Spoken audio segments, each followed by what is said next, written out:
Hey everybody, welcome to another episode of the Retro Wrestling Review WCW podcast. I'm Gene Jackson along with the broadcast Bob Anderson, and this is one we've been excited for. This is an old favorite of both of ours. In fact, Bob was just showing me right before we started recording. I'll have him hold it up again. He has that, kids, is an actual VHS cassette tape that you put inside of a VCR and watch shows such as this one back in the day. And that tape beat all to hell. Quite a bit of wear. Yes, that has been viewed a number of times. I watched the fuck out of this tape. Hadn't rewound it, he'd be getting fined right now. To take that back. I don't have a VCR to rewind it on, but I still have the tape. Damn it. Be kind, rewind. That's what those stickers used to say on the tape. Amen to that. So Great American Bash 89, July 23rd of 89. We're at the Baltimore Arena in Baltimore, Maryland.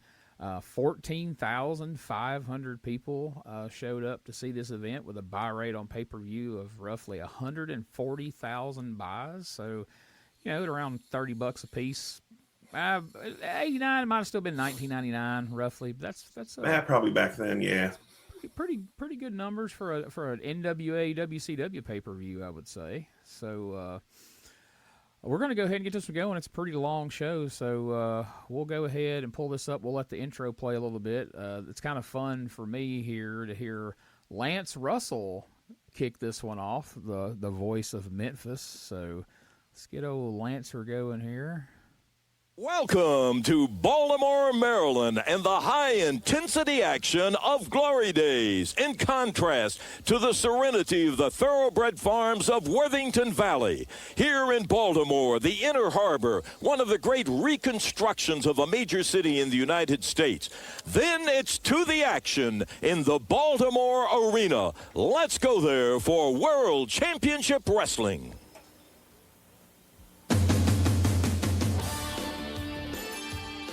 I always kind of like this theme here for 89. Yeah, it's a good one. I love all of this 80s. The music they picked was always fantastic. Yeah, I hate when you catch it on like the network and they've had to replace it with some generic shit. Exactly. More often than not. So are we watching the videotape cut version, or is this like a full version? I'm going to be honest, I'm not sure. Okay. From where I grabbed this from, I don't know. I'm thinking with the way it started, it's the VHS version. I'm just about sure, but I don't know. We'll know at the end if it cuts off right after the main event, or if you get that 10 minutes of Funk and Muta fighting with Sting and Flair all around the arena there with Flair's face covered in green mist. Oh, there it is. The Triple Crown, King of the Hill, Battle Royal. Oh, this is obviously the network. Okay, it's presented in most complete form shit. So this may be the pay-per-view. Nice. Gene, go ahead and give me 100 on Bill Irwin in this Battle Royal. All right, I'll take that. I'll take that action. Here they come with their fancy crowns. There's Kevin Sullivan, Mike Rotundo. Does that make him King Taskmaster or King Games Master? King's Games Master there. Oh, there's Wild Bill. He's going to win. Looks like he ought to be on the front of I figure a butter tub. I figure when they go to toss him, those boots are going to hook the ropes and he'll just hang there. He can't be eliminated. That's true. That is pretty smart. King Ranger Ross. King Gator Scott. Yeah, there you go. Hey, yo. Hey. God, that is a mustache. Ranger Ross is digging that crown. He looks pretty psyched right now. He's like, hell yeah. That's what I'm talking about. There's King Hot Stuff. King Hot Stuff. The Skyscrapers. Rick Steiner just handed his to somebody in the crowd. Like, take this damn thing. King Spivey. You know what I mean? Would have been another good gimmick for him. Well, I hope we're not telegraphing anything by having the Skyscrapers come in last here, but... No. So where do you stand on Battle Royals, Gene? I know some people absolutely despise them and think they're the dumbest thing ever, and then there are people like me. I love Battle Royals. Well, when I was a kid, I loved Battle Royals. As I got older, and especially once I started participating in some when I got in the business, I grew to fucking hate battle royals and realized they were a bunch of fucking nothing. Like, I like Royal Rumbles because there's stories being told, there's things going on, but this shit here, just a bunch of motherfuckers punching each other, I have little to no use for it. All right. I don't know why. The kid in me still enjoys them. I like to say I liked it back then. Like, man, that when they advertised that Saturday night's main event with the big battle royal, you know, that Hogan and Andre were in and all that, man, I was so psyched for that. And like I said, as time went on, I was like, nothing happens to these goddamn things. It's just a bunch of dudes punching each other. Like, literally nothing of any consequence fucking happens ever. And then I was kind of over them after that. But I get it. I mean, there's the spectacle of seeing all these folks. And I especially like these 2-ring battle royals. They did these in Continental back in the day, so I was kind of familiar with them. But they did theirs odd. Like, everybody started out in one ring, and then they would throw people into the other ring. But it wasn't the last man in ring 1 against the last man in ring 2. It was the last 2 people in ring 1 against the last 2 people in ring 2 are now in a tag team match. Ah. So, yeah, those would get freaking weird. Like, there was one where Kevin Sullivan had some Samoans down there in Continental, or I'm sorry, New Guinea headhunters. Oh, of course. Allegedly been Samoans in some places. Some places they were New Guinea headhunters. Was it Tio and Tapu or whatever? Exactly, sure. That was 2 of the 3. And so Steve Armstrong and Kevin Sullivan ended up the last 2 in the second ring, and the New Guinea headhunters, Tio and Tapu, were the last 2 in the first ring. So basically, it was just poor Steve Armstrong getting the shit beat out of him for several minutes because every time he'd come to the corner, Sullivan would just pop him in the head and push him back to the other 2. And, I mean, he bled like he had been shot in the face. It was wild. Nice. All right, Ranger Ross and Ron Simmons are being eliminated because apparently the bookers are racist. Yeah, let's get the black guys out of there first. Damn. All right, Dusty has segregated the rings. Now, I'm not trying to... Oh, no, Dusty isn't booking, is he? Not yet. No, he's finishing up, and he's still in WWF at this point. Okay. Now, I'm not trying to disparage Ron Simmons at all, but if in 1989, in July of 1989, me and you're watching this pay-per-view live, and I say, hey, I've had a look into the future, and one of these 2 men, Ranger Ross or Ron Simmons, is eventually going to rob a bank. Who would you have thought it was going to be? Would you really have thought it was Ranger Ross? Let's be honest. You know. And again, not saying anything bad about Ron Simmons. It just didn't seem likely the Army Ranger was going to go in that path. Shit, if you'd said that about everyone in this match, I'd have been like, Bill Irwin? Yeah, I'd have went down the entire list. Kevin Sullivan, Eddie Gilbert, Scott Hall. I sure wouldn't have guessed Ranger Ross would have thrown Ron Simmons out either. This is just full of surprises. You never know about old Ranger Ross, the old Pearl. That hadn't happened yet, has it? No, not yet. All right. Muta's just getting here. That's a spoiler, right. Gene. Ranger Ramon is in there now. Ranger Ross. That would have been a totally different gimmick. Especially in that time frame, he'd have probably been like Power Ranger Ramon. Hell yeah. Oh, not Bill Irwin. Damn it. Oh, look at this. We got Gordy, Hall, Ranger Ross, and Bill Irwin. The old Super D himself. Why can't Look at this cut. Jesus. I ain't mad at it. Oh, shit. He just got powerbombed by Dan Spivey. Oh, that was quite the... I think the VHS had less of a cut than that. Yeah, that was a huge cut right there. Oh, God, he's going to give him another one. He's like, I know what you're going to do. I'm going to preemptively powerbomb you twice. He's like, I have a checking account there. Know what I mean? And goodbye. All right. Well. Hey, yo. So Razor Ramon and Waylon Mercy going at it over there. Who'd have thought? I wonder if Brian Pillman's having a flash forward of War Games yet. Yes. Pillman needs a pair of scissors right now.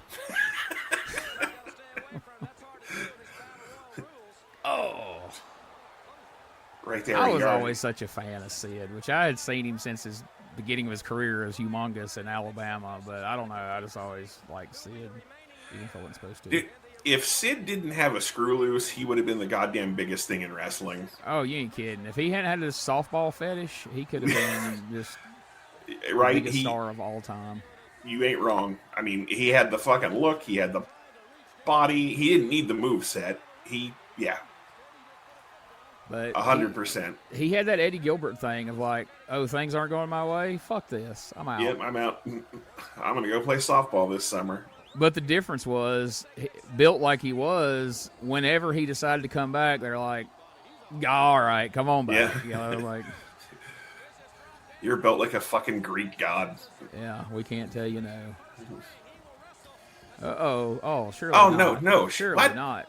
Well, that was the gingerest fucking elimination I've ever seen. Everyone ain't taking no bump. Fuck you. Not even from Dr. Dale. Oh, bye-bye, Pillman. He's going to leave here and go back to Global or some shit. The old varsity club working together again there, Spivey and Rotundo, against Dr. Dale. The varsity club has exploded here, just like the Mega Powers. Not quite amazing. as much like the Mega Powers. Not quite as... It made 1/10 of the money, and the crowd cared 100th less. But well, Kevin Sullivan needs to walk down the apron and pull his skirt off like Miss Elizabeth at SummerSlam if we're really going to have the Mega Power. Like what you see there? Dan Spivey had lust in his eyes, yeah. I'll give you that golden spike if you know what I mean. Oh, he just completely missed that. Like, he completely whiffed that clothesline altogether. Shit. It wasn't the Dr. Death got out of the way. He just missed. He saw a tax cheat in the audience and had to go for him. You didn't pay your fee. Oh, shit. Oh, I never Lord. understood these, like, it looked like Dan Spivey stole Dangerous Danny Davis's boots, like when he had these white and black striped boots on. Like, he just wasn't paying for a new pair of boots. That's all it was. Like, Danny Davis retired, I'll take his boots. Why is Gordy still hanging out at ringside? Oh, does he factor in Doc's elimination? He must. Maybe he must, or he just wants to see it. He's like, hey, let's go to Japan and make more money. Come on, let's go. Let's go do some miracle violence. Let's go hit the bar. We still got to do that fucking War Games. Oh, yeah. Rotundo, you piece of shit. How dare you? Oh, now Steve's going to turn his back. Hey, did you? Oh, no. Oh, son. Oh, no. And he just hits the ground Ginger running. bumps to the floor.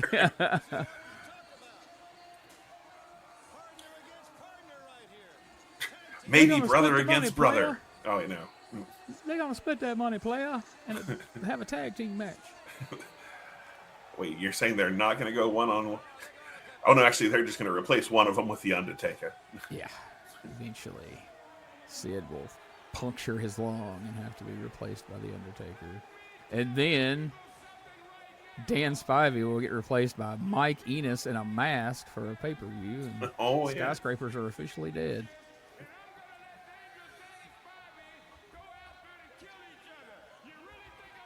You feel me, player?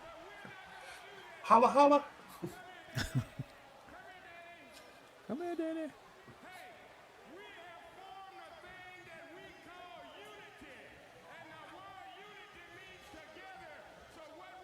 Thank you for that definition there, Teddy.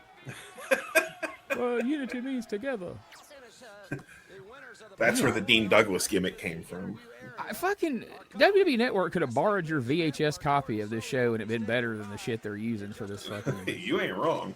God almighty. It's pretty bad. Say, I know there are better copies floating around out there. Yeah. No sound on this one. Oh, I didn't realize Teddy Long was that much taller than Gordon Soley. You think I could take that to pay my bar tab, Teddy? Make it quick, Teddy. I haven't had a drink in 4 minutes.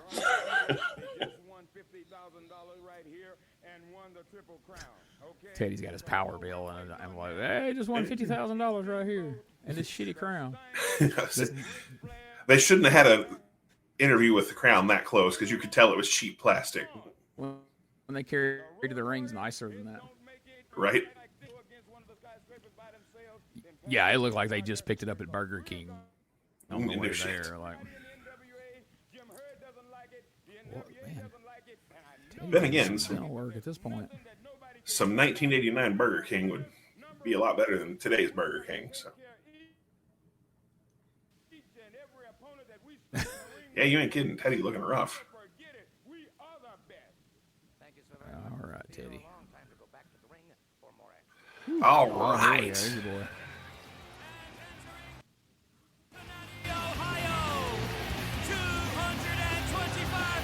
Listen how they've dubbed over.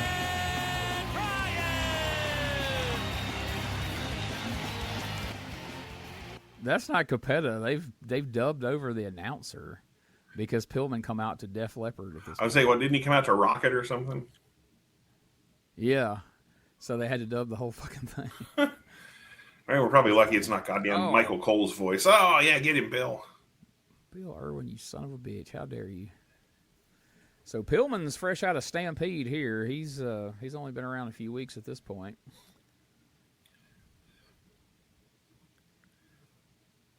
I don't know.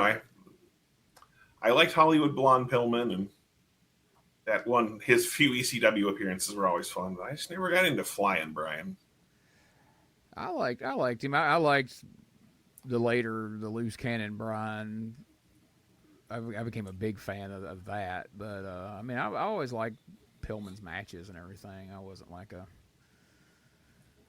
huge fan, but I mean, the matches with Liger were awesome. But oh yeah. That's what I mean. Like you always knew he was gonna have a good match, even drug good matches out of Luger. But I just wasn't like. Were you a big fan of his tag team with the Z-Man? No, that's really when he fell off with me. I'm like, oh Jesus, you're tagging with the fucking Z-Man. Which, by the way, a little teaser: the next event that we'll be watching will be Clash of the Champions 8 Fall Brawl 89, and it will be the WCW debut of the Z-Man, Tom Zink. So hold on to your fucking seats for that one, folks. Johnny Ace will be happy. Yeah. All right, we got some standard arm drags happening here. So, I mean, you've said you were a fan of Bill Irwin over the years. How did you feel in '89 once you realized, fuck, he's a goddamn jobber now, like, officially? My Bill Irwin fandom came years after this point, so kid me probably didn't give a shit. So yeah, it's like a fucking cowboy guy again. He always loses. Yeah. Oh, I remembered it. I mean, I'd seen him on some Heroes of World Class, and I mean, I guess he was better off here than when he started, playing hockey. But the Goon. I guess that was his idea, but still, it was a terrible idea. I don't know that he pitched the idea as a gimmick. He may have, but I just know it came from that period where Vince McMahon would go, "Tell me about yourself." And and then they'd say, "Well, I played hockey one time." There it is. You're the Goon. And then fucking Tony Anthony let it be known that his father was a master plumber and he had worked in that business before he started wrestling, and T.L. Hopper's fucking born. You have to wonder if that ever got around to the boys and somebody when they're like, "Oh, I get a lot of blowjobs, Vince." Exactly. Fucking Sean Morley shows up like, I used to be a porn star. Yeah, right. Vince is like, "Oh, I love it." In my free time, I don't wrestle and I get paid. Oh, that was Lanny Poffo's gimmick in WCW. I forgot. Poffo worked that one to the hilt. Ooh, that was a nice slam. Man, not too bad there.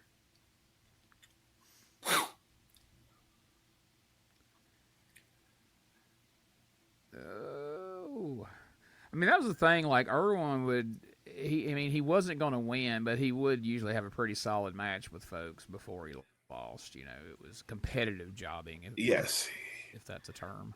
Yeah, he was lower mid card jobbing. Yeah. I mean, don't get me wrong. When it comes to Wild Bill, I'd prefer Black Bart, but Irwin will do. Yeah. Well, he hated having to put all that shit on every night. Put all that shit around his legs and wear them damn gloves out there in the middle of June.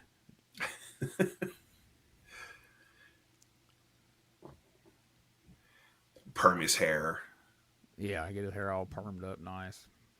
Pillman just had to put his underwear on and tease his hair a little bit, and he's ready. I'm a little upset he's not wearing his Cincinnati Bengals underwear. Yeah, he hadn't quite gotten there yet. Like I say, this is pretty early, Pillman. I think he come in like late May, early June, something like that, and it was several weeks of, the hype video where there was like they had recorded like one squash match, and there was just clips of that along with him in the gym. I think they showed it on that Clash we just watched. Is that Jason Hervey from the Wonder Years at ringside? Oh, I'm sure it is. He was always around because he was banging Missy Hyatt. Oh, that's him. Yeah, he's definitely fucking Wayne's at ringside.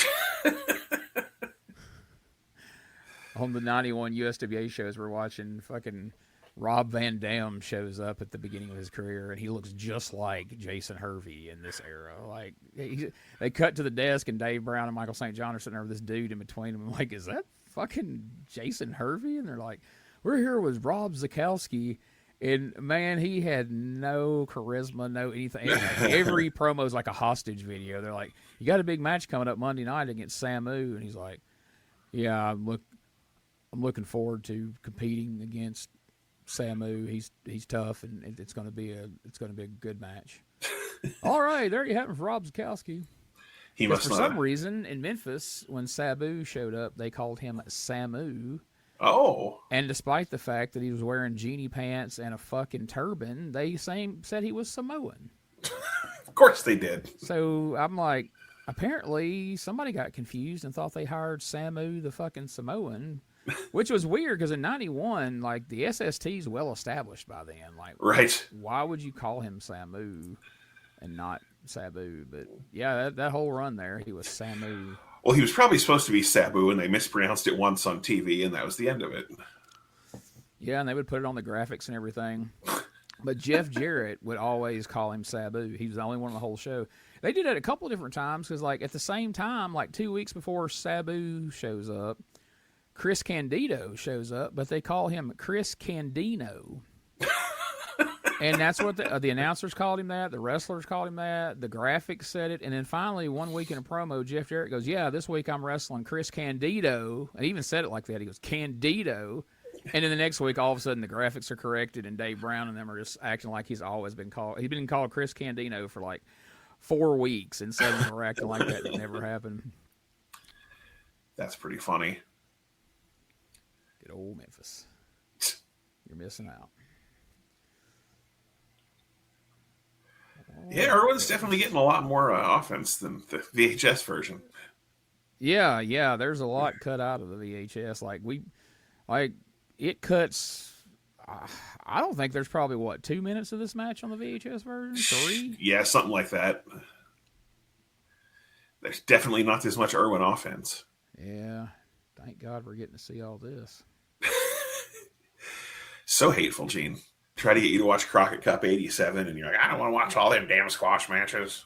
We'll watch it one of these days when, I got half a day to spend watching Thunderfoot 1 team with what? Fucking Nelson Royal against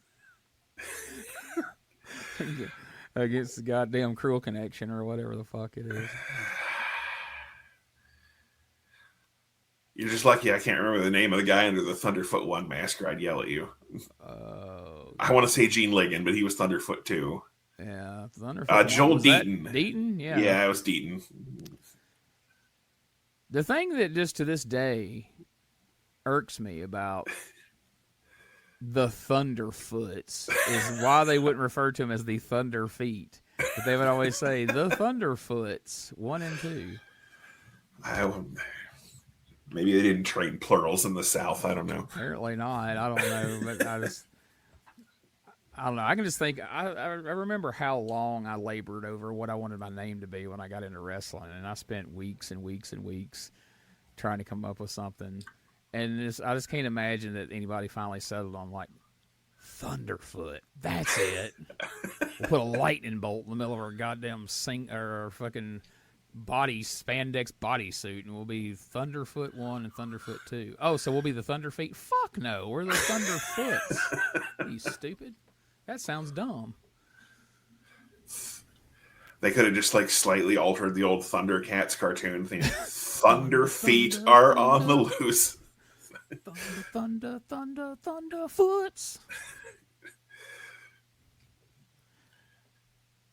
Yeah, I just thought the Thunderfoots was bad until the Cruel Connection showed up in those fucking lime green and yellow outfits, like they were sponsored by Sprite or something. Holy shit! This is a way longer match than the VHS led us to believe. Right? I used to hate that the Turner videos were edited, but I've come to appreciate that so much in my older age. Oh, you about ate shit. That definitely wasn't on tape either.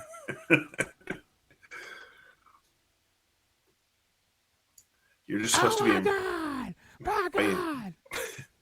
He leapt across 2 rings! I come from the other ring! Holy shit! It added like an extra 9 inches to his jump. He was an offensive lineman. He played for the football. Calgary Stampeders. Football. Hellfire and brimstone football. He leapt a mud hole in his ass.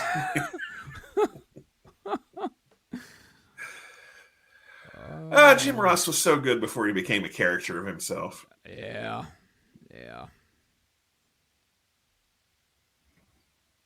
It's funny to get, like, you go on YouTube and watch him like in Mid-South in like 83 or something, 84, whatever it is, and then jump ahead and watch like a Raw from 2000 and go, oh my God. Ladies and gentlemen. Let's see what he's talking about here. It's that. I am not concerned with winning this match. That's the point I've been trying to tell everybody. I don't care if I win. I'm here for one reason. I'm going to take Jim Cornette out. O-U-T, out! Because you see, in 1986, I was a photographer, and I saw Jimmy Cornette fall off a scaffold in Starrcade, and I saw his knee come completely out. Paid off his doctor, and I know one thing, Jimmy Cornette. Your knee is not recovered completely. Your knee is still in bad shape. As a matter of fact, I know for a fact that you're wearing a knee brace. You are not ready for this match. I'm going to take you out, my man. I'm obsessed with your demise. I've done everything I possibly can to prepare for this. I've been living dangerously all my life. I stand on a beach when a hurricane comes in. I've leaned over the top of the Empire State Building. Hey, I've even hired Rob Lowe as a babysitter. I'm ready for you, my man. I'm ready for this that's match. timely. Win, lose, or draw. They're going to have to call me the He greatest paid off Cornette's doctor to find out that Cornette has bad knees. Well, sorry, Paul. That's pretty common knowledge. Like, I think there's people that's never watched wrestling in this day and age. Back then, it was like, you know who Cornette is? Oh, the guy with the bad knees that fell off the scaffold? Right. He's going to be injured if Paulie dangerous. Well, that guy is certainly annoying. Back to you, Jim.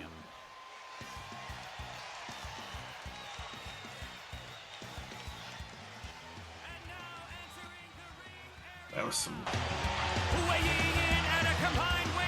More dubbed over announcing because they come out to the freaking Fat Boys version of Wipeout.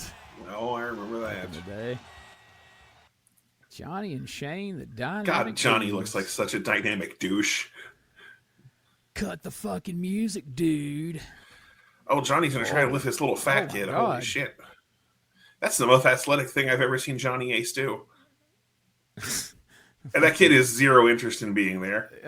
Like, snatches the kid from Bad Santa out of the crowd and throws a frisbee at him. Are you Santa Claus? No, kid, I'm Johnny fucking Ace. Who? Johnny Ace. Who? I fuck Mrs. Baba. Animal's my brother. The Road Warrior? Yeah. No. Oh. Oh my God.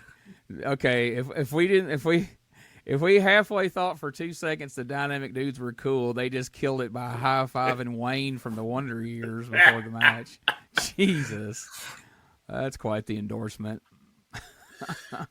What would you do if I high-fived a dude?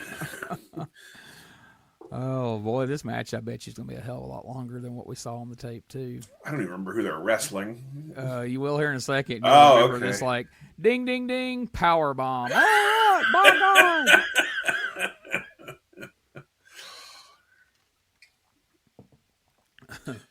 Oh, it's the kings of the Battle Royal. That's right. They are back again, and he's got his Burger King crown. He's so proud of there. Sid took the time to put his chaps back on. I know Sid put his assless chaps on for the second time tonight. Spivey couldn't even be bothered to put his vest back on He's like, or fix his hair. They've already seen me. I'm not putting that shit back on. Sid, you mark. Whoa, my God. Oh, shit. Nearly murdered a fan there. If I'm in the crowd, and if I'm going to fuck with a wrestler, am I going to be like, hey, that's the guy, right? That's Spivey guy. I bet he won't do shit. Yeah, I'm not picking fucking, Shane Douglas in that 1989. I'm picking Dan Spivey, who kind of looks like Nick Nolte's mugshot at this point in time. So. Jesus.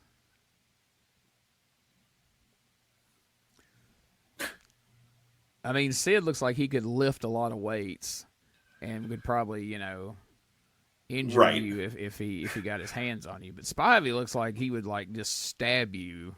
Right?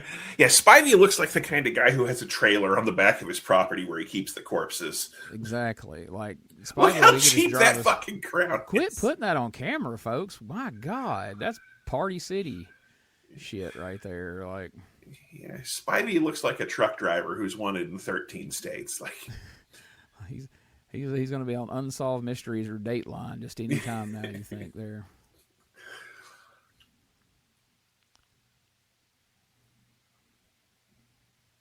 All right, that is a mullet and a half on Johnny Ace right there. Good Lord, you ain't kidding. I mean, Shane's got a mullet, but Douglas, I mean, that's something. I mean, fucking Ace, that's something out of this world here. Ace's mullet looks like Chick Donovan's mullet. Fuck Bobby Eaton's mullet. And that's the glorious child that it produced. It looks like he's going to take it off, like it's part of his ring gear. He's going to take off the jacket, and he's going to pop that mullet off and hand it to the guy at ringside. Here, keep an eye on this. Give him the old Razor Ramon. Something happened to this. Something happened to you, Chico. Look at like all 14 hairs on his comb over. That's pretty impressive. And then he's going to throw that shitty crown up again. I mean, they should have caught that back in the back. Like somebody, when he did that promo, like, go put that away. Don't hold that up on camera. Yeah, they should have bought like 27 of those for the guys to come out with and then given them one of those other ones as the one. Yeah, they got that completely backwards. Oh, Johnny Ace rubbing his hands together like he's fixing to do some shit. Yeah, he's fixing to lose. Are you ready, Sid? Huh? I'm going to fuck you up. Spivey's so fired up that fan fucking touched him. Hell yeah. He's going to take it out on fucking Johnny Ace. And he don't like that Johnny Ace out-mulleted him here. He's like, hey, I used to have the sweetest mullet in WCW. Well, not to bring it up for a second time, it looks like Spivey cut his hair with the Flowbee, so. Definitely does. It sucks while it cuts. Well, it certainly does suck. It looks, I mean, I can't even, like, looks like he half-shaved the sides and then did the front with his scissors while he was looking in the mirror. That's the strangest fucking He did it at a red light on the way to the arena that night. He's running late. Like, oh, what can I do with this hair? But yeah, that's the kind of thing like on Worldwide would have been a thing like, who's got the best mullet in WCW tonight? Johnny Ace and Danny Spivey square off to see. Yeah, I'm not real. Spivey's hair is real confusing. Like, it looks like maybe it was supposed to be spiked, and then after the first match, he just didn't give a fuck enough to do it again. Yeah, like, Sid went back there, dried off, put his shit back on. Danny Spivey looks like he just went back there, plopped down in a chair, and stared at the wall, and, like, probably grunted for 10 minutes, and then came back out. Sucked down 2 Cold Coors Lights. And Exactly. Who's next? The Dynamic Dudes. What the fuck are the Dynamic Dudes? Oh, you'll see. Teddy, I'm begging you. And I want to say they cut all that out of the. I don't remember ever having the crown being so shitty. I think they cut all the crown stuff out of. Oh my god! What the? Oh my! Botchamania '89. Holy shit! If you're not watching the video of this, you are missing out. I can't even describe what the hell just happened right here. Shane tried to do a little cutesy move over Spivey and did an extra rotation. And then Johnny did a flying crossbody and almost came down on top of his head. It was amazing. Spivey even looks like he's smiling here. Like, ha ha, you about to kill yourself, dipshit. Oh, God. Sorry. Hey, they would have had better luck trying to ride those skateboards than trying to do that spot. Fucking kid. God damn, I had to take my glasses off. I have tears in my fucking eyes. That was hilarious. That's gonna be. I think that's gonna probably be the high spot of the show right there. And to think we've never seen it. All the years we watched that tape, we've never seen no that shit before. It's amazing. Oh my god, that was spectacular. That's the moment they should have known. You know what? These dynamic dudes aren't gonna work out. Let's scrap this. Bring Ricky and Robert back. This shit's over. Yeah. Like, fucking bring Bobby and Tommy back. This shit's over. I know we fired the ding dongs. Tell them to come back. We'll give them one more shot. They never botched it that bad. All right, fuck it. Bring Brad and Tim Horner back. This shit's over. Well, Tim Horner's in Smoky Mountain singing Shameless every week on TV right now. If you've never seen that, folks, if you've never seen Tim Horner's rendition of Garth Brooks' Shameless on Smoky Mountain TV, do yourself a favor and stab your eardrums out and don't do it. But oh, goddamn. I apologize for laughing at everyone's ear, but yeah, if you're not watching this on Patreon, get it. Just get it to see that. It's worth every fucking penny. Holy fuck. Exactly. $5 for 1 month is worth that one spot, I promise you, because that was amazing. But I'm telling you, oh, shit, Big Boss Man Slam. Planted him. But, you know, if you've only seen the VHS version, I'm telling you, folks, this match is like the bell rings, you see like 2-3 spots, and then power bomb, and it's over. And just like the Bill Irwin-Pillman match, you see a couple of spots, and then it cuts straight to Pillman on the top rope, diving over on Irwin. They chopped this show to death. Yeah, they did. I mean, and if you're just watching it to be watching it, then it's probably all for the best. But if you're having fun with it like we are, this is fucking amazing. Oh, my God. Hey, all right. Power bomb. Just, yeah, it was like a razor's edge power bomb. Maybe that was the Ranger's Edge. The Ranger's Edge. Dun, dun, dun, dun, dun. But, like, that's what they were... That makes no sense because... And that was included in the original match, I think, because it's like they were using a powerbomb for a finish, and Spivey just throws one in just in the middle of the match and keeps going. Excuse me. And here's Teddy hitting the shittiest kicks on the outside I've ever seen. The old tap dance kick there. Set that to music. Probably whatever music they have the next person entering to that they edited in. Oh. Dear God, we might have to replay that fucking spot at the end of the show. Yeah, what the... That was I wish I'd have phenomenal. Marked the time on that. Right now we're at 38. So that would be somewhere probably like around 32 minutes, 31 minutes, something like that. Oh, it hasn't been 6 minutes since that. We'll find it. We got to watch that shit again. Dear God, that was amazing. High vertical suplex on Shane Douglas. Thank you, Gordon. Have another.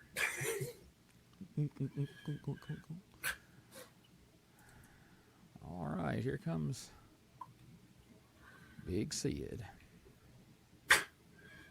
Just clobbers him. Dangerous clothesline.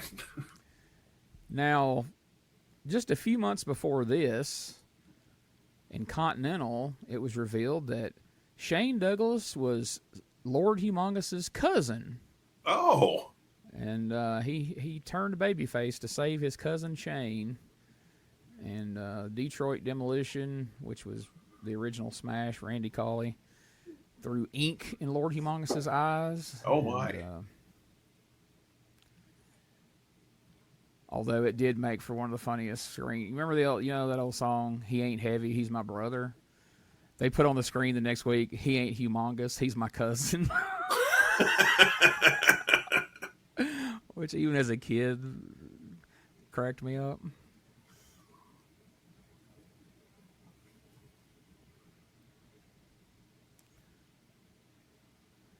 This just feels like a just extended squash match from like a WCW Saturday night. Like, of course, to their credit, though, I will say the Skyscrapers gave the dudes one attempt at a spot, and we saw what they happened. Fucked it all up. And they shut it down after that. They were like, "Nope, I'm not doing that again."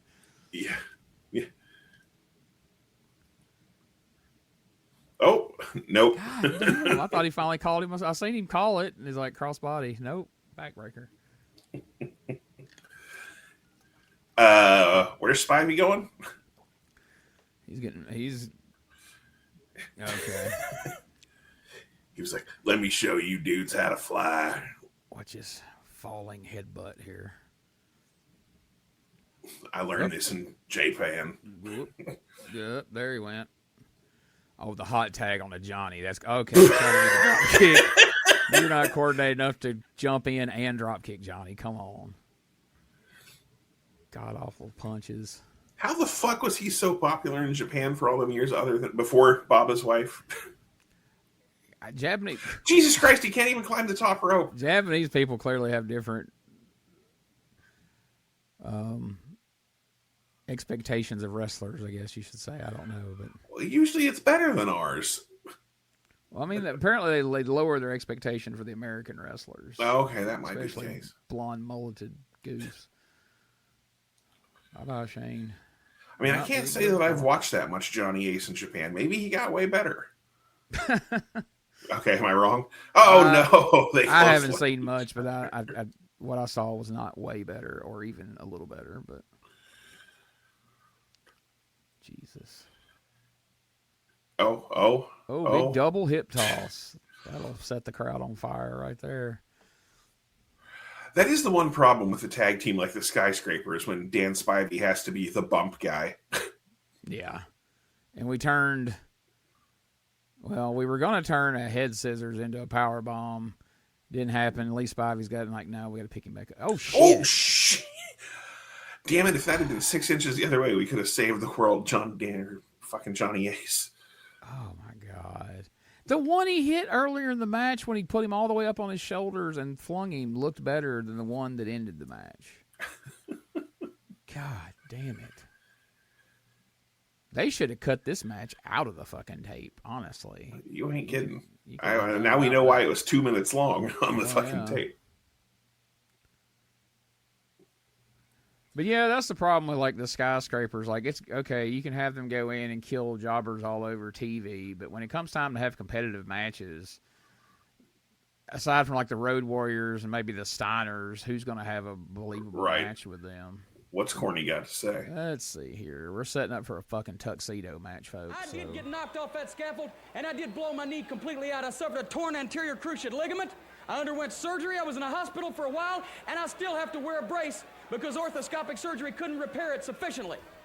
So you've done your homework right, Paulie. But I tell you this is a chance for me to prove myself.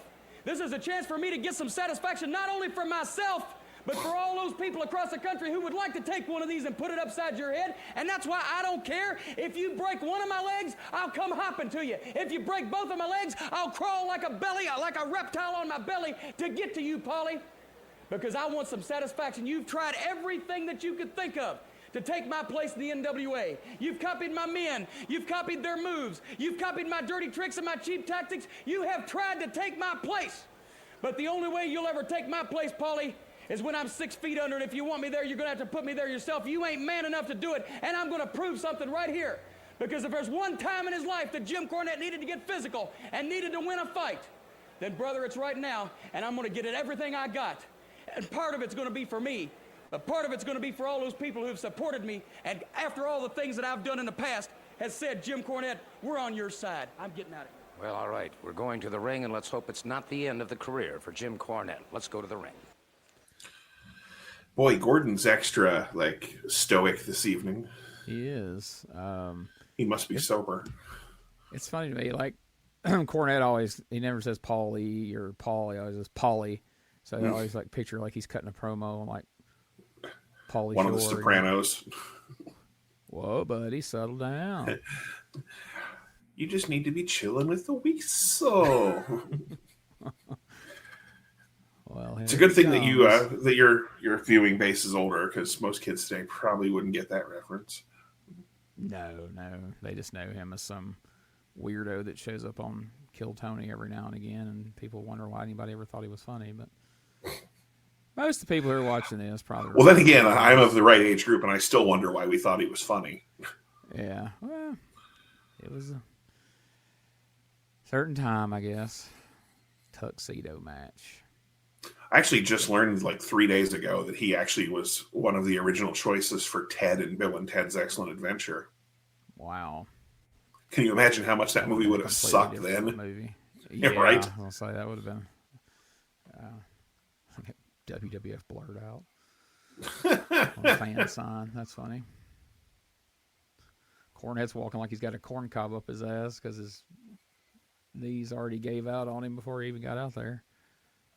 According to the stories he tells, he had fucked it up the night before at a show and had to load up on pain pills and a brace to be able to walk down to the ring somewhat normal. So he had to have Paulie attack it right at the beginning. But he does, if you watch him, he looks like he's corn cob up his ass or something. So prior to this, the only other tuxedo match I remember seeing was Mr. Fuji and Hillbilly Jim on an episode of Primetime Wrestling. It was a barn burner, as they say. Excuse me. Didn't Jimmy Valiant have one with Paul Jones? He did, but for some reason I didn't come across it till way later. It was an old, I don't know if it was a Starcade or what event that was on, but yeah, he did. Oh yeah, and this where Cornette has to tell him to hit the other leg. Yeah, I think I have heard he's that telling story. him right there. You can see him tell him, and he switches. The funniest thing about this one is if you have the commentary on, his poor old Bob Caudle sounds like a gay pervert when he's like, "All right, guys, let's start getting some of them clothes off."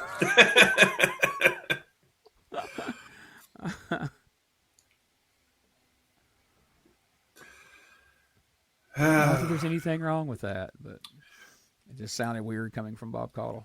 I understand. Well, I'm going to assume this won't be the best match between managers we ever see. No.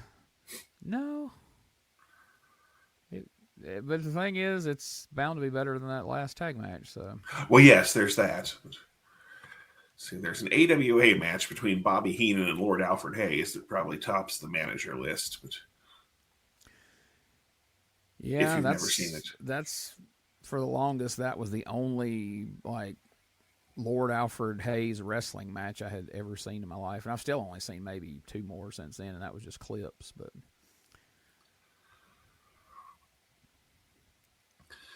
look at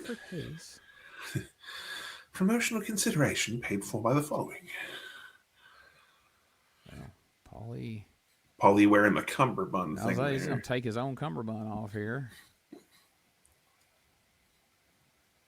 I guess Jimmy's got one too. To use as a weapon. Oh. I was going to say, the point of the match is to remove your other person's stuff, so if he takes his own cummerbund off, that's counterproductive, but I guess if you're going to choke him with it, that makes sense.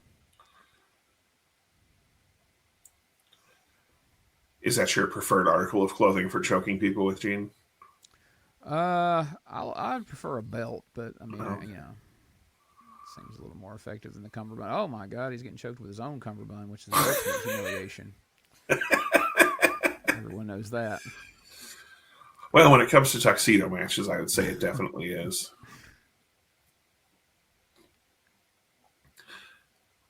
I bet Paul misses having that much hair. I'm sure he does. His head has doubled in size since 1989. That it has. Jim Cornette wearing some big red shoes like he's Ronald McDonald. Yeah, those are... Something else. And those are some horrible ring skirts. What the fuck? Yeah.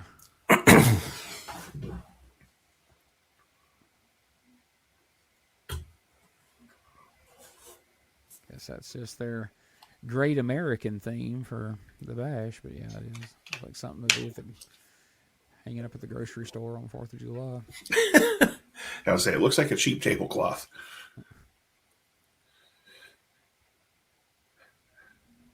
You'll have to forgive our energy dwindling, folks. This isn't real exciting, and it doesn't nearly have that great spot that the last match had. As soon as I saw Heyman pop up for that promo, I was like, "Oh shit, that's what's next." But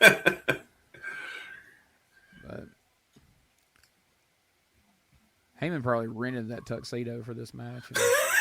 And still owes for it this time. Probably.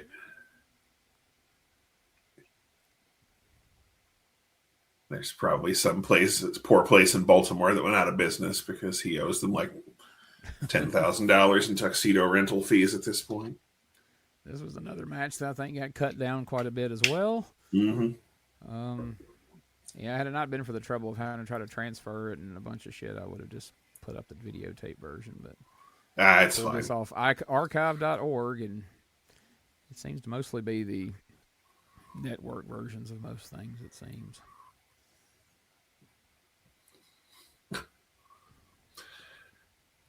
You can tell Paulie doesn't know how to work because those are stiff as fuck. Mm-hmm. Now, I have been told that you own several shirts like the one Cornette's wearing. Is that true? I wish. I would rock those on commentary at EPW if I did. That flip that Heyman turned there off that last punch. That was pretty good. Yeah, if I had some shirts like that and some old Gorilla Monsoon jackets to wear, I would be looking sharp on EPW. Get some of those rose-colored glasses like he used to wear. You read that book, right? Oh, yeah. Yeah, talking about how those were, because he had really sensitive eyes. I did not know that. Mm-mm.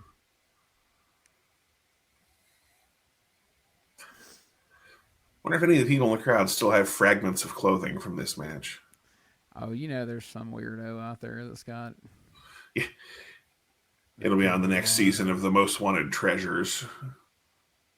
Hey, if they're out looking for stuff, if you go back to Uncensored 96, when they hand Hogan and Savage those frying pans in that triple cage match, and they start breaking those dollar store frying pans over people's head, I've got the handle to one of those over there. Oh. So I'm willing to part with it for the right amount of money. I'm going to say you'll say that you want $30,000 for it, and they'll offer you $5,000 and a ticket to WrestleMania. And I was going to say for that thing, they'll probably offer you like balcony seats to Raw in Huntsville. Well, we'll do one more Sunday night heat taping just for you and let you sit in the fifth row. You can take an inappropriate prom picture with one of the divas.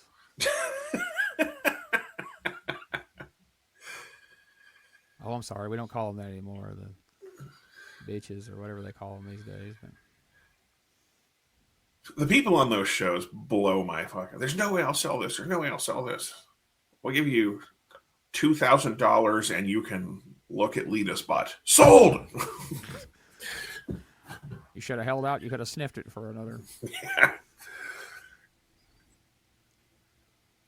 I don't know. It more amazes me like some of the shit they turned down because they have like this modest house and a fucking car from the 90s, and then you walk inside and they've got like $1 million worth of, potentially $1 million worth of wrestling shit, and they're like, we'll give you $25,000 for this Bret Hart leather jacket. Nope, can't do it. Yeah, and they end up loaning it to them for tickets to something or whatever. Yeah, it means too much to me. Okay. What if we agreed to pay for that kidney operation you said your wife needed? No. I just can't turn loose of that jacket. Yeah. I just love Bret so much. Kidneys are temporary. Bret Hart's forever. Like when she dies, I'll still watch Bret Hart matches. Exactly. Imagine I'll pull some pretty good ass off that jacket once she dies. Yes. Women will be quite impressed. Is he in top shape? Muta is ready, willing, and able. At the present time, he's in meditation. He is calling the powers of the mystic Orient into his own being. Thank you so very much, Gary Hart. Tag team action upcoming in the ring, so let's go back to the squared circle. Like, yeah. The Mystic Orient. All right, Gary. Who's drinking now? Yeah, the only thing I've ever, like, there was one guy on that show that had the memory of David jacket that Kerry wore when he beat Flair. And I was like, God damn, I'd like to have that. But otherwise, Yeah. I haven't seen a whole lot on there that I'd be like, oh my God, I have to have that. I mean, That's the other thing. If I had had all that shit, I don't think I'd want to be good. I don't know, a few things are like, oh, well, that'd be cool to have, but like, I mean, I wouldn't sell my kidney for it or anything. And, Right. Or, you know, if they made me a decent offer, I'd be like, yeah, sure. But, And the other thing is, if I had all that shit, I don't know that I'd want to be on that show because you know there'd be wrestling fans out there like, where'd that motherfucker live? yeah, you know, there's people trying to triangulate, like, all right, now I seen across the street there was this house. Yeah, there was. I know they were in this town. Yeah, there was a goddamn Sitgo station down the street. I'm gonna rob that motherfucker. Hell yeah. I wouldn't put that past people at all. Hell no. And at the very least, you just have to fend off stupid offers all the time, you know. Right. Like, hey, man, I don't have, like, $20,000, but, you know, I've got a Super Callow mask that I'm pretty sure he wore one time. I would trade you for the... I have that and an autographed Rick Steiner Galoob still in package. Will you trade me for that Bret Hart jacket?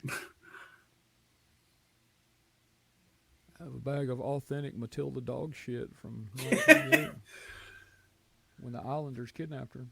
Yeah, I have a return postcard they sent me back after I sent her a get well message. Signed by Matilda. It's their actual paw print. You can tell. Yeah. There's Jason Hervey in the background. Kevin Sullivan, I wish you'd wrap that chair around his fucking head.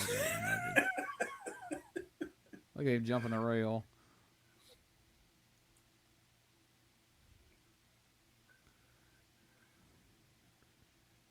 Oh, shit. Oh. I dropped him right on his nods. Yes. He got Steinerized.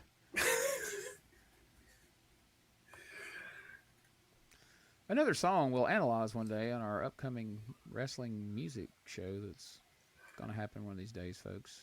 Oh. It'll be a lot of fun. There you are, spilling the beans, Gene. Bean Gene. Gotta build up anticipation for it. Good Lord. You know, them two are out there just knocking the shit out of each other. Right. Rotunda's like, you stay in the ring with me, Scott. Hit me hotter. Oh, shit.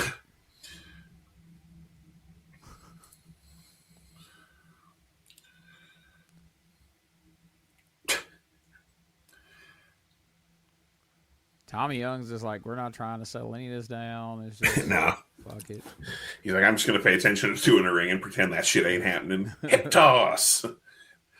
Yeah, nice job cleaning up the powder there. Yeah, really. Had like no attempt at all, it appears. Fucking surprised Spivey's not back out here like sniffing the ring.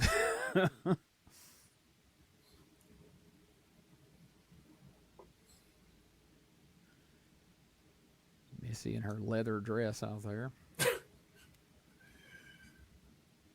don't know if June's That was a great weak time to ass be rocking clothesline. that. Yeah, July in Baltimore. Great time to wear leather. Yeah, like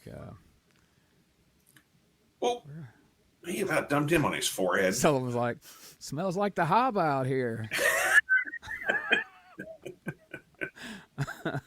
Hava.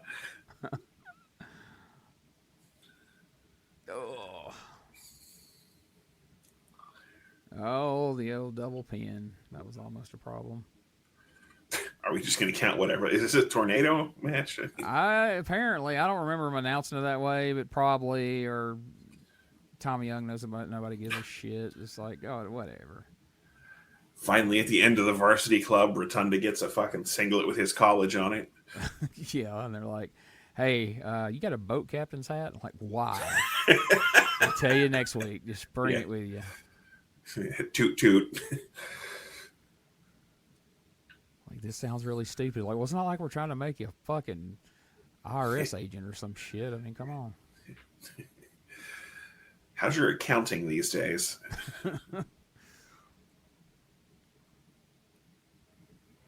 Mr. Wall Street. Yeah, I just thought Michael Wall Street was dumb until Erwin R. Shyster showed up, and I was like, God dang. How do you feel about VK Wall Street? Oh, is he headbutting him in the nuts? He was, and look at that sale. Holy shit. Jeez. Oh, I am trying to will this match to be over with my mind as hard as I can. He headbutted me in the pecker. I mean, this is making me long for the the skyscrapers match here. Yeah, I'd like to see the skyscrapers against Cornette and Paul. The skyscrapers match is the most fun we've had. We spent all those weeks pimping up this pay-per-view, but it does get better. Yeah, it does. Just got to get past a few things here. Yeah, just the opening half. It was a nice back body drop. Oh, well, Scott Steiner got up for that one. Is that a goddamn like army fucking? It is. It's either an army stretcher or a like pull chair. I don't know which, but. Okay. What? The fuck is happening?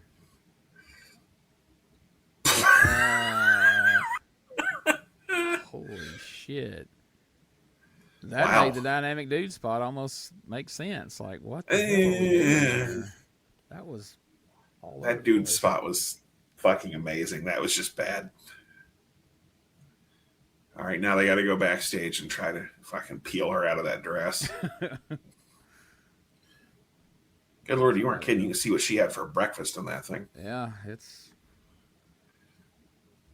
All right, let's see what the Eddie Gilbert, babyface manager. That's why I'm keeping it toned down a little bit right now. Normally, I like to go nuts even when I talk to you. First time for me and you, Gordon Soley, Eddie, and the camera, everybody here. I just can't stand still. It's hard for me to stand still, but I know that I got to keep everything inside of me because I do have a lot of respect for Muta. He's got a great style, similar to mine, and I have a lot of respect, and I'm just going to keep it together and stay serious and head to the ring right now because it's coming up. Eddie, I got to go. I'm serious. I got to get this thing going! Gordon, I kind of know what he's feeling right now. I've been with him for 3 hours now. We've been sitting and talking about this. This is just not a last-minute thing. Sting is up for probably the biggest match of his career, the most important. I've seen him since the beginning. The only thing I've asked of him is tonight, let's see the best Sting has, because I, like him, have a lot of respect for the Great Muta. But the guy I don't have respect for is Gary Hart, and I'm going to keep him out of the picture. Let's see who the better man is. Fair enough. Well, that match is upcoming, so as the glory days continue in the Great American Bash, let's go back to the squared circle for this World Championship event.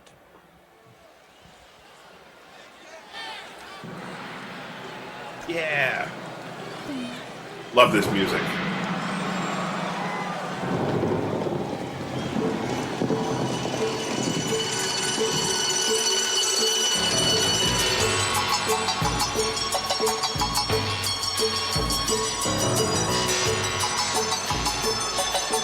Wrestling fans, the following contest in the Great American Bash, it is for the World Television Championship. Great Muta. The Pearl of the Orient. That's right, the Pearl of the Orient. We saw him in some undercard matches on the previous shows we've seen, and now we're going to see him in there with the Stinger challenging for the television championship. Oh, look at that poster there. Well done. That's pretty nice. Spelled right and everything. He got to wear his entrance headgear tonight because there was no terrorist on the card. Luckily, the terrorist didn't win a King of the Hill Battle Royal and have to wear his mask out there in the opener. Where do you land on Gary Michael Capetta amongst ring announcers? I mean, he's decent. He's not one of my favorites, but, you know, he's memorable. His voice is recognizable. I'll say that. Where's he rank for you? I like him a lot, actually. I mean, like in the childhood pantheon of ring announcers, he's not Howard Finkel, but he's probably maybe right below him. Is he above or below Rhubarb Jones? I was about to ask you that same goddamn question. I am not kidding. He's right below. Hey, now. Rhubarb Jones is hard to beat. I don't know. There's something about Jim Ross' voice. Let's go up. Rhubarb Jones. It's like you're watching Hee Haw or some shit. Ladies and gentlemen, Conway Twitty. Exactly. Ladies and gentlemen, Rhubarb Jones. I mean, you know. Rhubarb and Mike. He's one of those guys. Like the minute he says one word, you know exactly who it is. There's no question. Exactly. About it, you know. Like Mike McGurk. Yeah, that's another one. I'm glad we were able to use Muta's music so that we got the actual announcement, because that's the first time we've actually heard Capetta tonight, because it's been dubbed over bullshit ring announcing because we've been having to replace all the music. I wonder what's fixing to happen here. Sting's in one ring, Muta's in the other. They're inviting Muta over. Sting's like, well, if he won't come to us, are you ready? Are you ready, Muta? Okay, here I come. Holy shit. Nice. And Sting finally got rid of the stupid rat tail, I think. Yeah. And he's still got that stupid black spot on the back of his head. But you leave Gary Hart alone. There's a little bit of a tail there, but not the ridiculous one he had like when we watched Wrestle War. I think he's getting rid of it in segments. Yeah. I think it should have been an angle. I think somebody should have held him down and cut it off, and then him come for revenge, and they carry his rat tail around in a Ziploc bag for holy shit. I love that move. Yep. Love that fucking move. I know you and I differ on Gary Hart, but I mean, I don't dislike Gary Hart. I just don't get I don't know. Like you, and then like my buddy Jimmy Street is like the world's biggest Gary Hart fan, and I just don't see it. I don't know. But teach their own. You know, I'm surprised more of Muta's offense isn't copied today by a lot of wrestlers like that. No shit. And shit, you know, like you only see girls use that now, like yeah.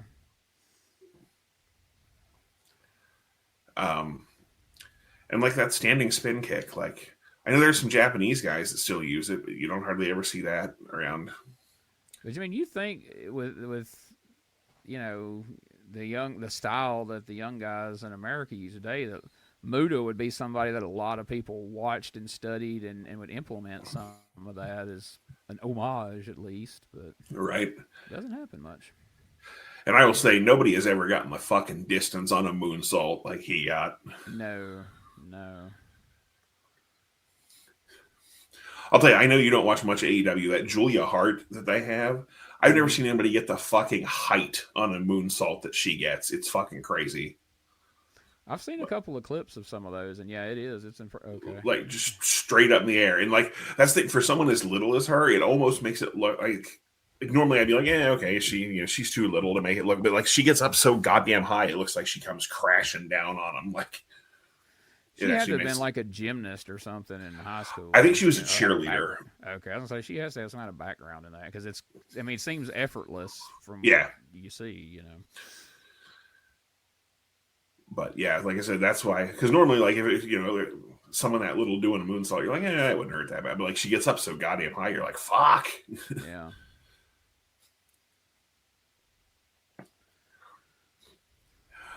I always enjoyed Muta with the fingers, like sticking them in his mouth and holding them up in the air when he's doing moves and shit. And I don't know why it just added to the presentation, I guess. Yeah, because he's got them taped up and you see the green, the shit all over them. And then sometimes it's red. And I always liked the mythology of the different mists. yeah, different strengths, I guess, for lack of a better word. It's like, yeah, green mist is bad. Red mist is really I remember bad. red was burning, green was Black blinding, mist red fuck. was... Yeah, I can't remember. There was a whole mythology of them, but I know I actually have a tweet saved somewhere of what they all meant, but it'd take me forever to find it.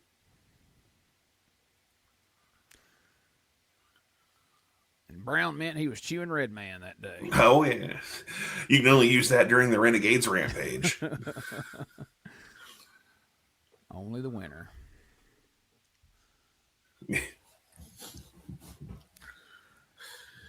I mean, that only lasted from 1988 to 1994, so... Yeah. And they finally just had to declare a winner because the point system was too convoluted for anybody to explain at that point. It was like that goddamn Whose Line Is It Anyway show. The points were made, or the Yes, points don't matter, and it was all... Yeah. Exactly. Because they would just come out there and be like, Don Bass is leading in the points this week. And like, what? How? It's been going on for a fucking year and a half.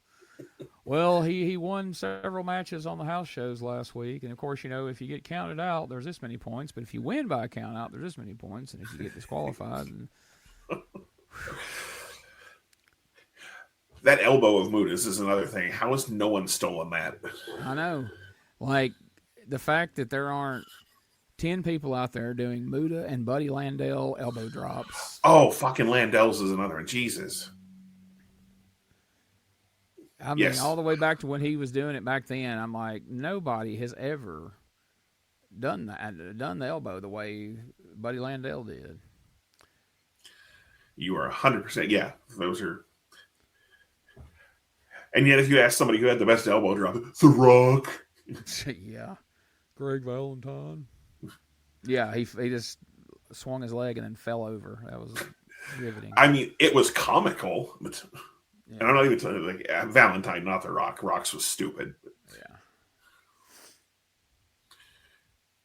Did you see him squeeze Sting's balls a little there? That's the signal. We're going to the pin. Here we go. If he squeezes hard, that means don't kick out. We're changing the finish. If you do kick out, I'm going to squeeze even harder. Yeah, no one has ever copied Landell's elbow, have they? No, it's unreal. Because you watch him do that, and it's like, I cannot believe somebody somewhere, sometime didn't go, oh yeah, I'm taking that. Because that fucker's beautiful. And he nailed it every time. They're like, you won't find a botched version of it anywhere. Like whether it was, in the early days of like doing it on Mid-South and all the way up to like when he got heavy and was doing it in, USA and Smoky Mountain and shit like that. Even at his most fucked up, he was. Yeah, he still could pull that elbow out, a match I want us to watch just arbitrarily sometime, just one match to call for the Patreon, is that match from Japan with Sting and Muta against the Steiners. Sure. I always liked that match. And it was always fun to me to see Sting and Muta as a team. I was hoping it was going to be the Buddy Landell-Gary Young match from Global again, but... Well, I mean, there's always time for that at some point.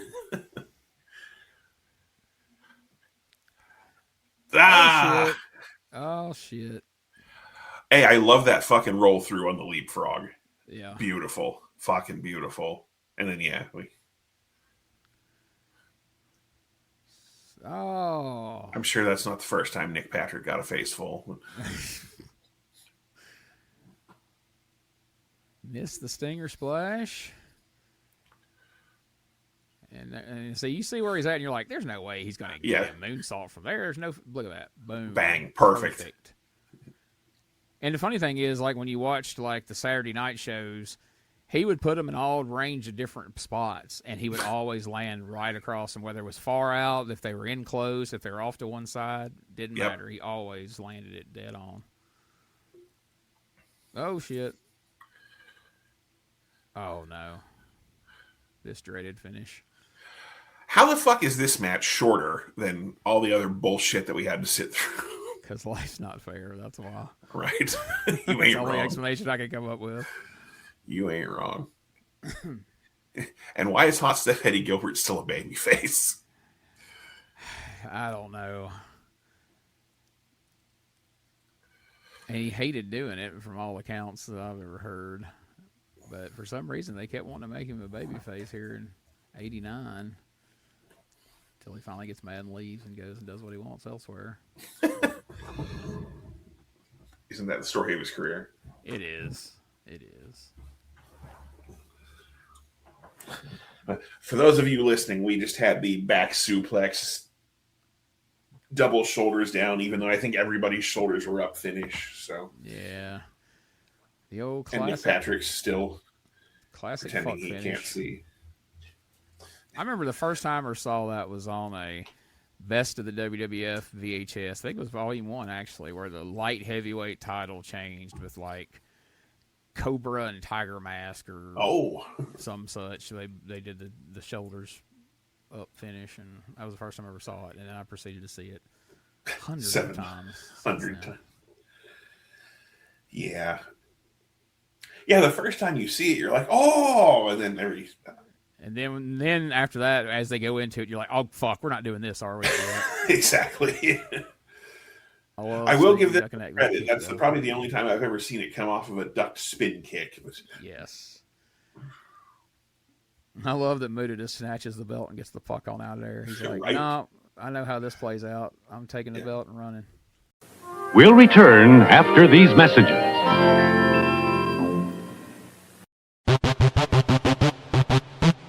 Ladies and gentlemen, welcome to Give Me Back My Pro Wrestling, the podcast that's based on the old school but can still help you find the good stuff from today. Jimmy Street and the Plastic Sheik, Jared, are the undisputed tag team champions of the wrestling podcast world. From thought-provoking topics to superstar interviews to action figure expertise. This team does it all, and all they ask is, give me back my pro wrestling!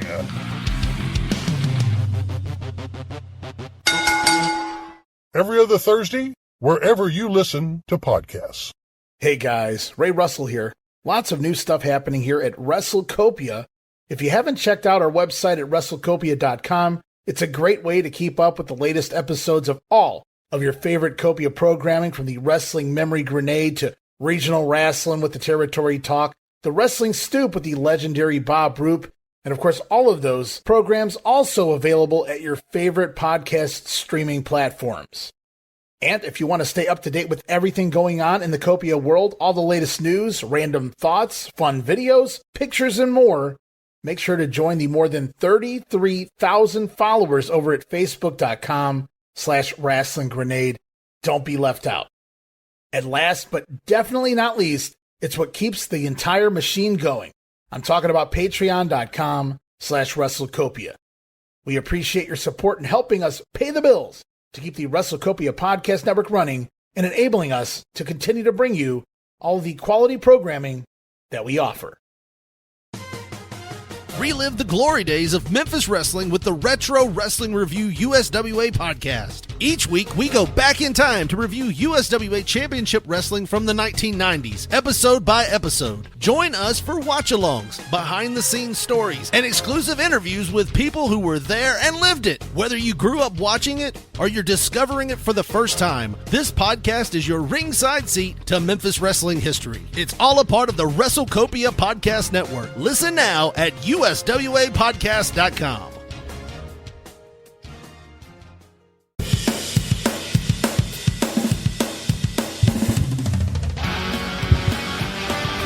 Tired of the same boring wrestling podcast? Need something with attitude, chaos, and maybe just a little cussing?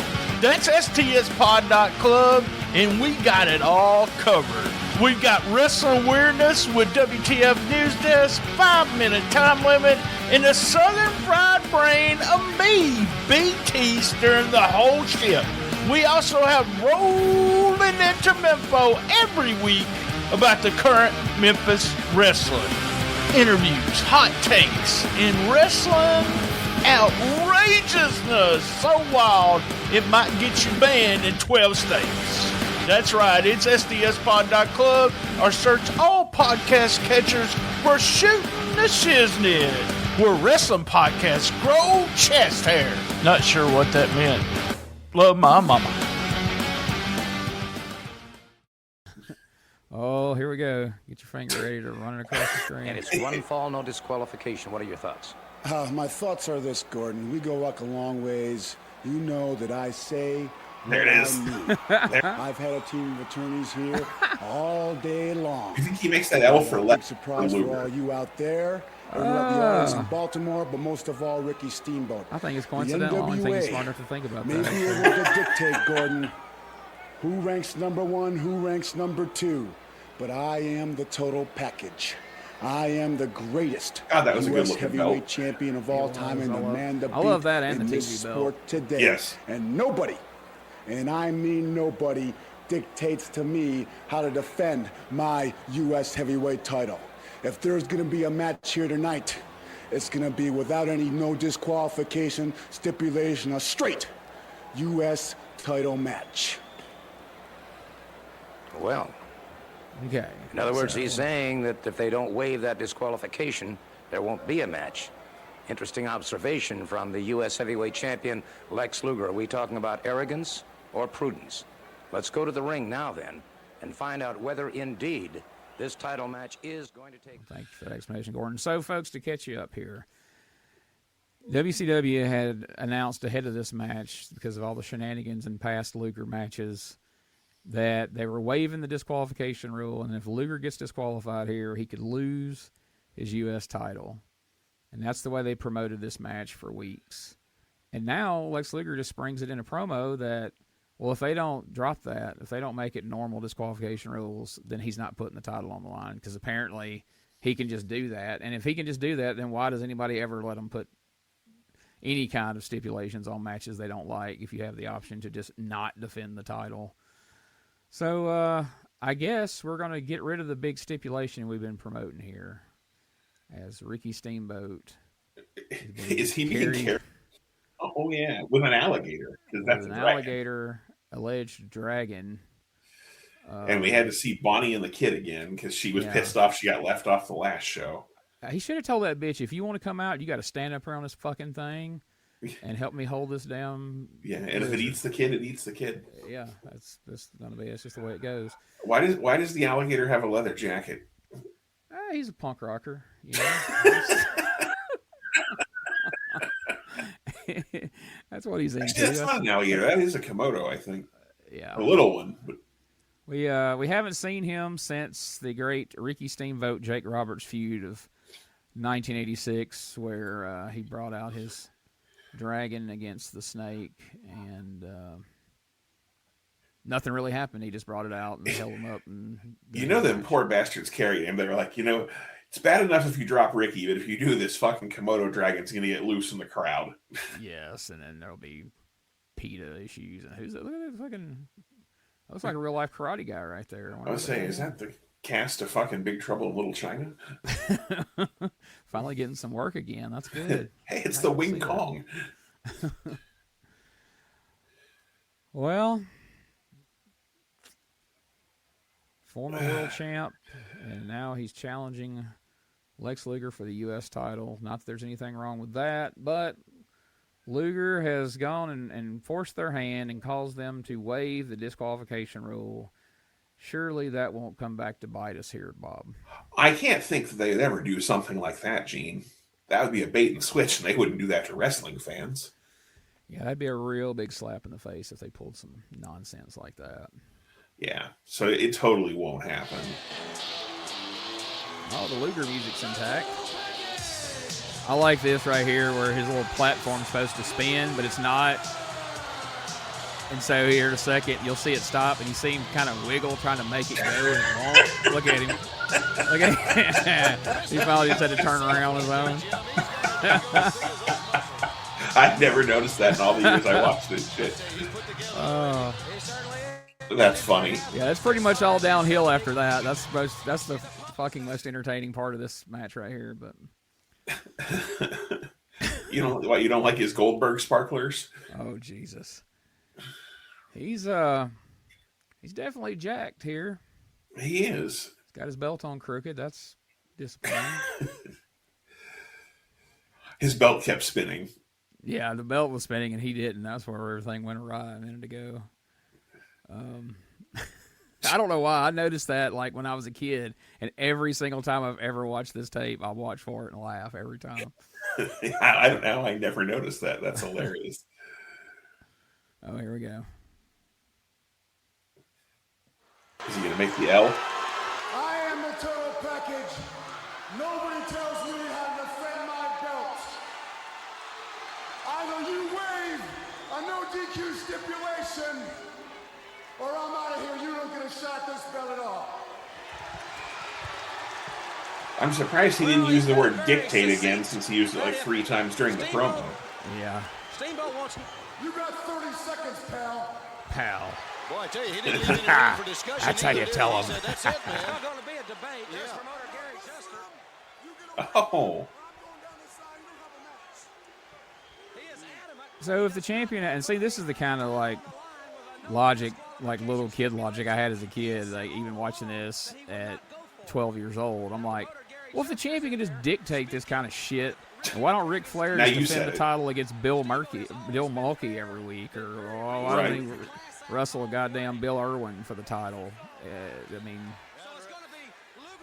now you've said dictate. It's spreading. Yes. Sometimes it's the only word that works. You got to say dictate. I heard you knew how to dictate. Argentina.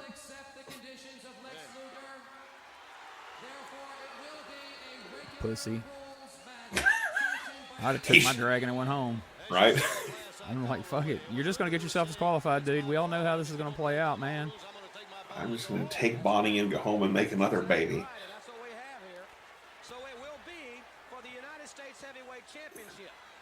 They should have just cucked him a little more and had him like have to confer with Bonnie about what to do. She'll answer this. Yeah. Are we still getting paid? Yes. Fine, whatever. Do it. Yeah. I don't give a shit about that belt. You wrestle. Do I get to wear the belt? No. Then I don't give a shit. That belt would clash with my dress anyway. All right, folks. You might as well just flash the finish up on the screen at this point. This is going to end in DQ. This is going to end in DQ. Yep. So is this the part of the show where we bitch about modern wrestling, or? No, this would be a prime time for it, if I'm being honest. I don't have anything to bitch about. Let's talk about it. So to flash forward a little bit, not to spoil how this match turns out anyway, but coming up at Clash of the Champions Fall Brawl, we will get to see Lex Luger defend the U.S. title against my good friend Tommy Wildfire Rich in a surprisingly solid match. I'm kind of looking forward to seeing that one. Nice.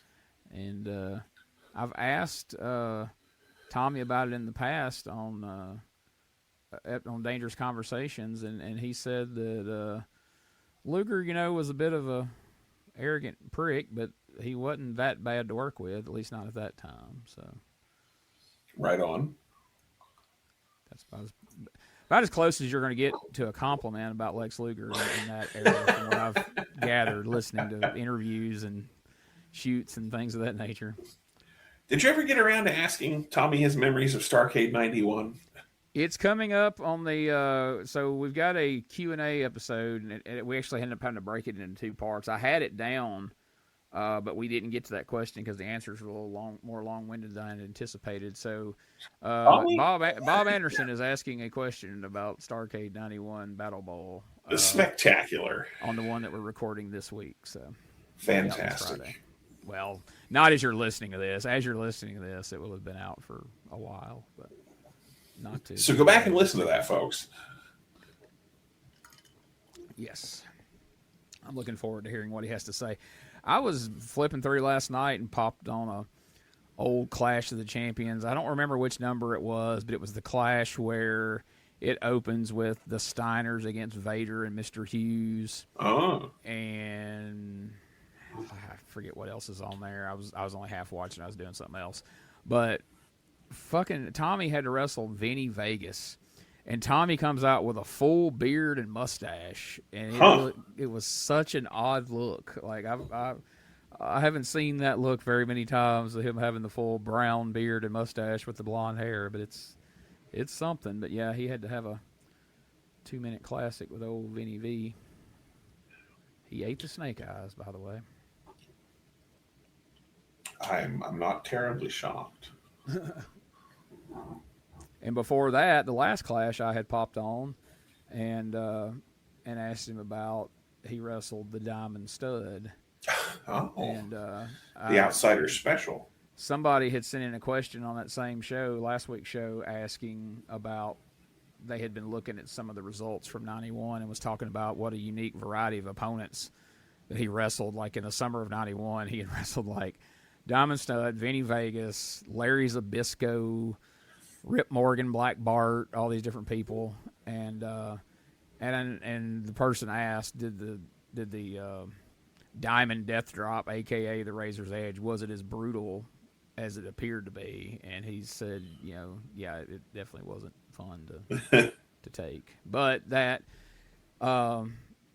Scott was good at putting you where you needed to be, and that Scott liked him, and that it wasn't bad when he took it, but that it could be if Scott wanted it to be, which makes sense. Because you can look at different ones he gave people and tell the ones that got a little extra oomph on them, Right. Or if they landed on their shoulders rather than on the back of their head and neck sometimes. Some of those jobbers, whew, I mean. Oh, yeah. He rolled them over. Yes. He wasn't fond of wrestling Larry Zbyszko, which will make you happy. Yeah, you're not a huge fan of Larry Zbyszko. But. Yeah, I'm not a fan of the game of human chess. Well, I'm not a fan of the Cruncher. That was definitely not a high spot of his career, the Cruncher era.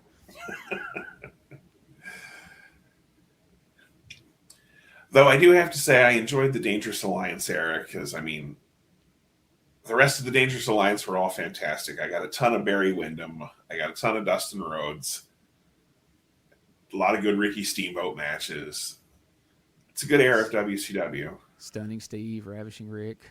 Hell yes. I mean, the whole rest of the Dangerous Alliance is good, just not Larry. So you had to get Larry in there to even it out a little bit. I guess.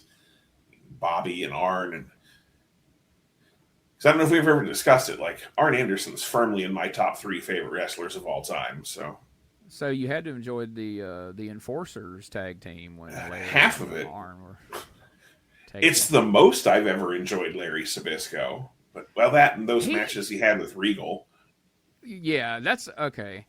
So we'll come back to that in a minute. But now, his tag team with Arn, I remember even thinking back at the time, like, that was some of the most you saw Zbyszko actually get in there and wrestle and not rely on all the stalling and horse shit that he did by himself.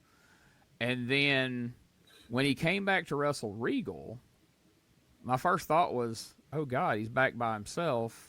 It's going to be a babyface out here stalling, and he pulled my hair.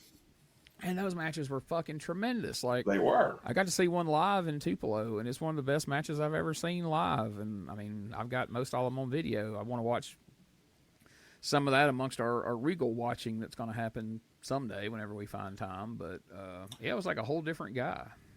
Oh, yeah, Larry could work, and I'm not even opposed to stalling in moderation. It's good and fun, and like, I'm all for pissing off the crowd. But when you're working a fucking 45-minute match and 38 minutes of it is fucking stalling. Yeah, I mean, that's house show shit. You can't do that for TV matches. Exactly. It's not fun on TV. You really can't appreciate heat like that on TV, Exactly. And no, like, I'm all for, like the, ducking out of the ring and, fucking shitting with the fans. Like, I'm all for that. I'm not saying I'm not. Like I said, he just took it beyond the extreme, to use a wrestling. Yeah. It was fucking ridiculous. No, I agree. I mean, I have fun with it and take up for him, but I mean, yeah, that kind of shit on TV. What the shit was that, Luger? Sorry. He barely missed the clothesline and went flying over. Yeah, Steamboat was already on the ground before he fucking threw himself over the top rope. Well, to be fair, Luger's, terrible. delayed. Yeah, his reflexes are a little off. But. Yeah. Anyway, but yes. I'm sure he went, oh, as he went flying over the road. If you have to give anything to Luger, he was a very verbal wrestler. Oh, my God. I mean, you could pick it up on TV, but I remember, like, the first house show I saw him at where I was, like, in the front row. You could hear it from out there just, oh, oh, oh. Every time he would stomp his feet and punch, he would let out that big noise. It's like, what the fuck? And it was all through the damn match. And then after that, I could kind of pick it up more on TV when I was looking for it, even if the ring wasn't mic'd. But the times the ring's mic'd, it's terrible. Him and Foley with his nonstop, hacha, hacha. Like fucking Jimmy Valiant. God damn, I can tell you from experience wrestling him a few times. And the whole time he's making noise like every second. And then in the middle of it, he'll suddenly say something to you. I mean, I guess that's a good way to hide what you're... Thumb up your ass. What? Huh? I guess that's a good way to hide calling spots, but... Yeah, if they're constantly making noise, that would be one way to cover it. And then Arn with his touche punches. Which, like I said, I freaking love Arn. I mean, how can you not? If you don't love Arn may be my second favorite wrestler, now that I think about it. Who's your first? Terry. Okay. The Funker. Just testing you there. Let's see if you were going to throw out somebody unexpected all of a sudden. No, it's definitely Funk and Arn, and then the rest of the top five is... Bunkhouse Buck. Bunkhouse Buck's definitely up there in my top 100. All right. Top 100. Oh, shit. Over the top rope, disqualification. Does it count if you go into another ring?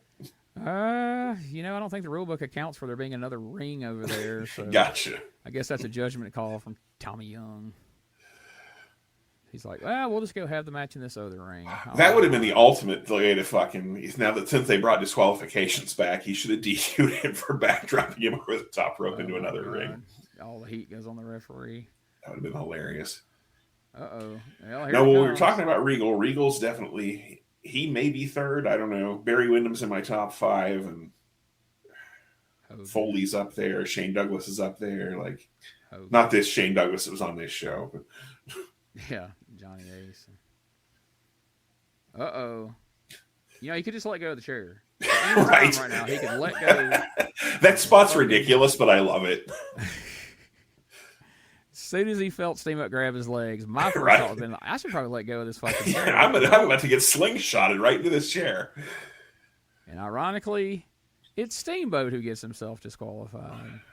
You never would have seen that shit coming, that somebody was getting DQ'd. Again, Tommy Young should have let go of the chair. The lesson, if there's a takeaway from this match, folks, let go of the chair. Go of the chair. Nothing good comes from hanging on to it. He's about to brain him right here. Oh, nope, get him back. Steamboat's like, nope, you're getting one to the front. Luger's like, no shit. All right. Good thing I got a 6-pack. Oh, okay. Swing it towards the fans. That's great. As Lex runs like a bitch. No. They're lucky a 10 fan didn't get cracked with that I know, man. He's swinging it towards the audience. That's ridiculous. Oh, no. He's got him now. Oh, he's got him. Well, if he hadn't turned around and looked at the crowd. Yes, if he hadn't had to get it like a help me or have the fans help him. Boo. Boo. Bullshit. Bullshit. Bullshit. Oh, this is what we need is a replay. Yeah, all that excitement. You got to kind of recap it in a replay here to really appreciate exactly what just happened.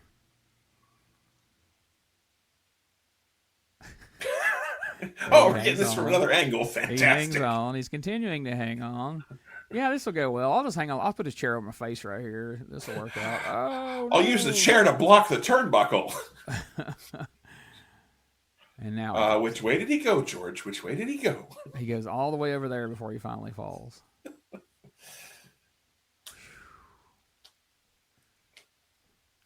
And then Steamboat turns into Van Hammer. Yeah, he's suddenly just headbanging it out here. Feed him your back there. Like, not taking it to the head. Boom. And there's the DQ. You see Tommy Young frantically waving in the background. And a rarely seen chest chair shot to the chest. Wow. By God. You know, Gene, I was just thinking, I'm wondering if Luger taking the chest chair shot, I can't recall ever seeing Lex Luger bleed. So taking one to the head might be a no-go for Lex. I mean, he famously sort of bled in that Bash 88 match with Flair. Where he had the trickle? Yeah, he had the trickle, and the State Athletic Commission had to shut it down because, fear of blood loss. But seriously, though, like, I truly can never think of Lex doing a big-time blade job. Not by this point. He bled a little bit back in, like, the early days when he was a horseman in, like, 87 and stuff. He had but none of them were big blade job. Oh, Lord, let's hear what the... Anybody with a half a brain, Michael, can take a look at their television set right now, and you tell me, baby, look into that tube, and if you look like us, would you be worried? No, no, no, no. We don't care, do we? No, no, no, no. Michael, tell them how we feel, will you, please? First of all, we don't have to care. The reason we don't have to care is we got what you want. And you know what you can do? You can want in one hand, do what you know else in the other, and see which one fills up first, boys. Because sitting right beneath us is the savage beast that came across on a boat. No, they didn't let him on no jet airliner. No, they didn't let him on no Silver Eagle. They paddled across on a boat, and they've been going in your face, Road Warriors, and they've gone down and ripped your heart right out.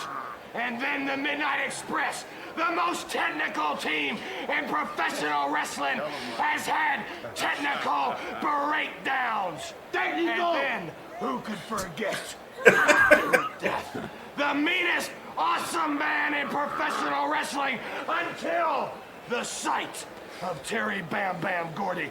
Understand this. We go in the outdoor. We go up the downstairs. We are in and out of trouble. We're the talk of the town. And we get wild in the streets when the sun goes down. And the sun is set. And it's time for war. You understand? They say, war. Good God, y'all, what is it good for? Tell them what it's good for. Let me tell you just like this. You know we're gonna end. We're gonna end the war because we got the bombs, and tonight we're gonna drop the bomb on Baltimore, Maryland, and it's gonna explode right through your television set. You understand that, Warriors? Midnight Express and Dr. Death, the whole thing has come to an end. We're gonna drop the bomb tonight. All right, those comments from the Freebirds and Samoan SWAT team. Holy shit.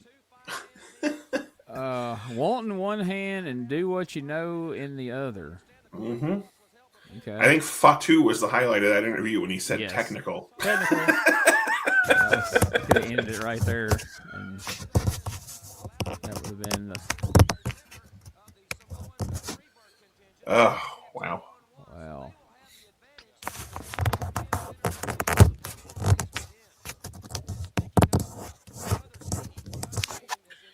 Oh, tell him, Hawk. So we don't have the power to bypass them. Oh, Lord. No cornet either. Listen Oh, to this. dear. A steel cage will encircle 2 rings. There's no way in and there's no way out. And, brother, we're ready. pound for pound, the toughest tag team in the world today. And people have been saying to us all day long, what are you guys going to be doing there with those crazy guys, the Samoans and the Freebirds? Well, I'll tell you what we're going to be doing. We're going to have Dr. Death, Steve Williams, and the Road Warriors watching their backs, and brother, all hell's going to break loose. And when the smoke clears, we're going to be the victors. Come here, Dig Doc. What am I doing? I'm going bird catching. I'm flying around, and I'm looking for the birds because I'm a bird crusher. And you know something? I'm looking out here for my bug spray to kill the Samoans. But let me tell you something. Bam Bam Terry Gordy comes out here and shoots his mouth off about dropping the bomb. Hey, Polly, look at the meat I have on my team. The Road Warriors? Hold it, guys, hold it. Shit. Hey, we've had our differences, that's right. But you know one thing, I'm a crazy man, and so are you guys.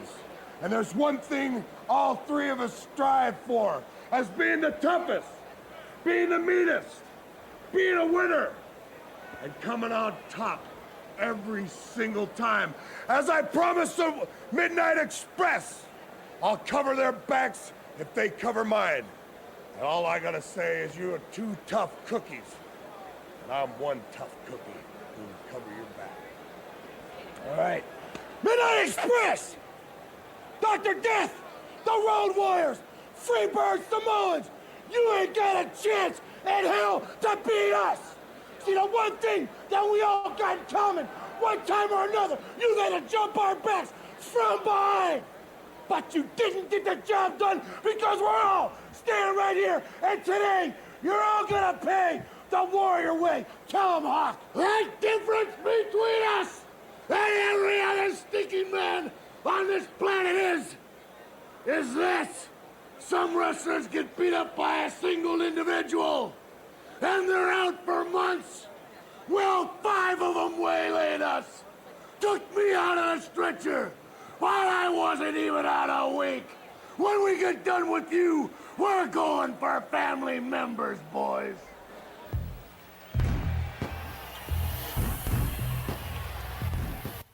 Wow, Dr. Death flew you can let through Bad the Street screen like the hurricane. I mean, there was a lot of cocaine in those two promos. I was about to say, those promos brought to you by cocaine. And Jack Daniels. And Jack Daniels, of course. Wow. Dr. Death, I'll tell you what, man. Yeah. I thought for a little while it was just his Herb Abrams UWF promos, but really, the more Dr. Death promos I go back and watch now, I'm like, no, he was pretty much like that in all his damn promos. All right, you remember what you were saying earlier about Spivey wouldn't be the guy? I think I'd mess with Spivey before either one of the Samoans. Well, that's true. They seem a bit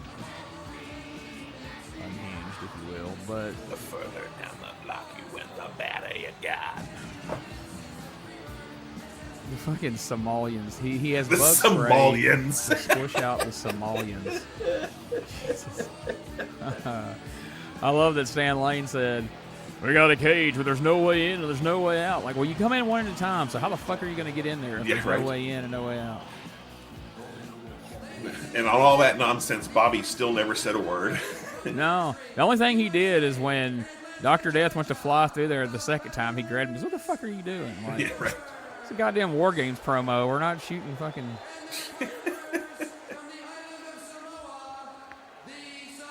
The Isle of Somalia.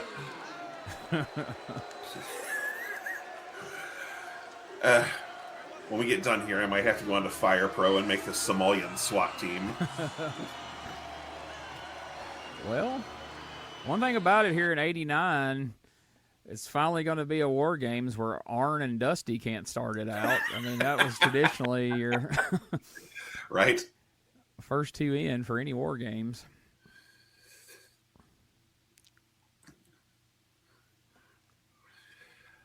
Yeah, you're not kidding, though, about fucking Doc. Jesus. Because, yeah, like you said, I thought it was just the Herb Abrams promos where he was higher than shit. But yeah, I mean, I've seen WCW promos like that. I've gone back and seen some questionable UWF promos from the Watts days. Like, I don't know, man. I guess. Is it possible he's just fucking goofy? I think that's really the truth behind it. Kind of like Duggan, they're just. Although I do think the Abrams ones was goofy mixed with cocaine for sure. I mean, the way he was sweating and spinning in circles, and making no sense. Is that George South? Yeah, man. No, I don't think it was. Although it did look a lot like him, but it was George North. I'm sure George South was somewhere in North Carolina. Working a B show that day. Yeah, 3 times. He was George in 2 different masks. The Galaxian and the Gladiator. Yeah. Still living off that win before the Crockett Cup 87.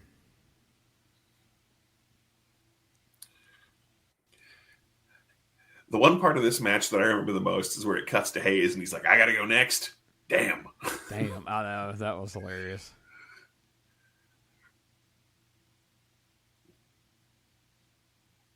Paul Ellering and Jim Cornette conferring, making notes out there. Cornette's probably thinking about a hamburger, and Ellering's probably writing Shakespeare or some shit. So.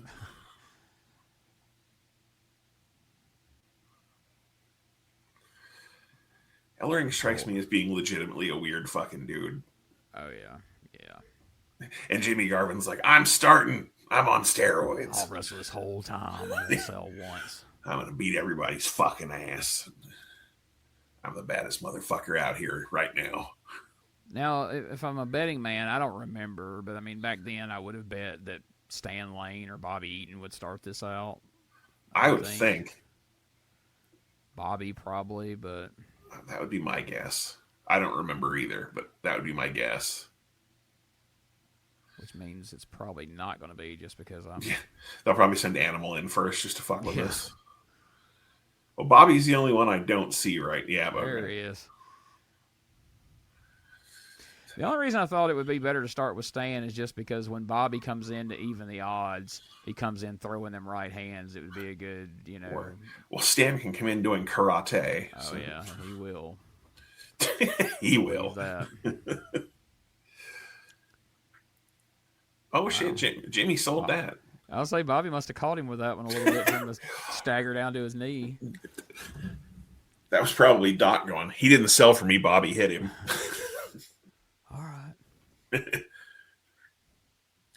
Either that or Jimmy is like, everybody respected Bobby, so.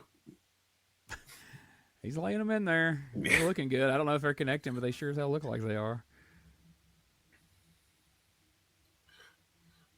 Oh, yeah.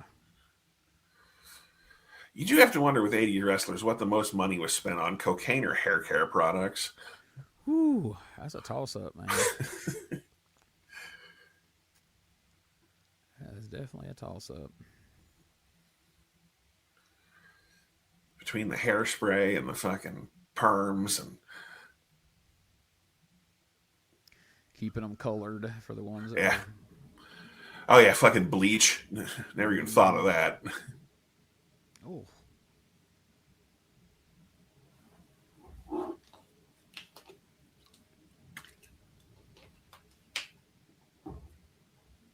So, and this ain't going to turn into a knock of one or the other, but do you prefer the old school way of war games where everybody's down here by the cage just waiting their turn, or there's the WWE way where everybody's in a separate cage waiting to be unleashed, or the AEW way where people are coming from the dressing room when it's their time?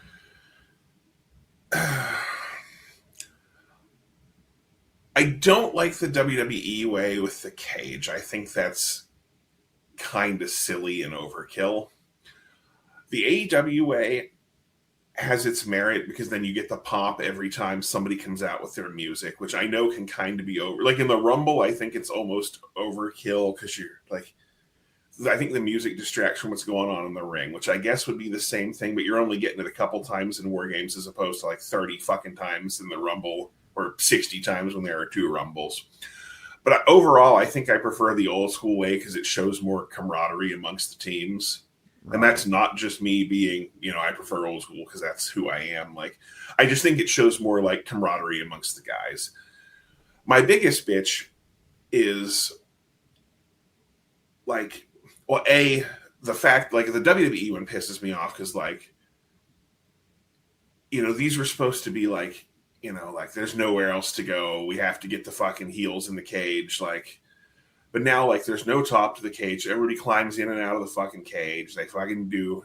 I guess, not having the rough to do spots from the top of the cage because that's kind of a thing now. Okay, I get that. But, like, everybody brings in a fucking trash can or a kendo stick or a fucking table. Or, like, oh, my God. Like, that irks the piss.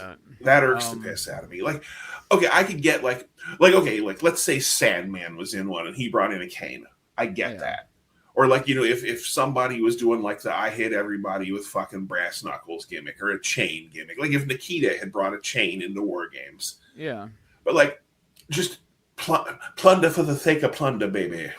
It's unnecessary. Shit where the guy will come down, open the door, reach under the ring, and start just tossing in tables and chairs and garbage cans and sticks. And it's like, number one, why is all that shit under the ring to start with? Exactly. But secondly, why are you letting him throw it all in there? If it happened at the very, very end to set up like the end of the match spot, like if somebody's put in like 3 tables, you were going to stack up 3 tables and throw a motherfucker off the top, and that was going to be the end of the match, sure. But when every fucking guy is bringing in more shit, it's fucking overkill. But then again, I don't want to. We rant on modern wrestling every time. But all I'm going to say is everything in modern wrestling is fucking overkill. Yeah. I don't know. I mean, I can see there being a case for not having everybody out there standing around the ring, especially now when they put so much stock in having the shots from ringside and all that. I don't like so like I recently watched the last AEW Blood and Guts or whatever they call it. Uh-huh. And like, so everybody's on the same team. So by the time that match was over, I was so goddamn sick of hearing that fucking same music from the Dean Ambrose group, the Moxley group. It's like, oh, God damn it. We're listening to shit again.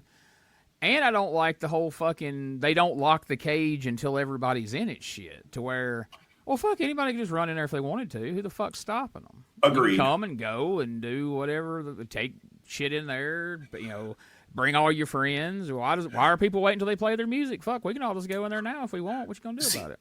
One thing, I forget which group was doing it. Like, I do like the idea of, instead of having, like, the cage chain shut, like, it's got, like, the fucking, like, the big bolt that you, like, latch on and then like slam, so that way like they can latch it and unlatch it between. But then if you want to have the heel run out and like bang the referee's head off the cage, then like they can open it, like like, I mean, to me the whole thing, kind of like what you were saying a while ago, is you built these up to be the be all end all, lock these motherfuckers in a cage and shit's got to be dealt with. But if they can come and go, and if people can come and go, then what is this shit really? Now, like, one thing I will say, like, and again, this sounds like I'm defending AEW. If they can be creative about it, like, I don't know if you watched the girls one from this year, but like the girls actually like climbed through the fucking like slots in the cage to get out. Like, I don't know if you saw that. I didn't.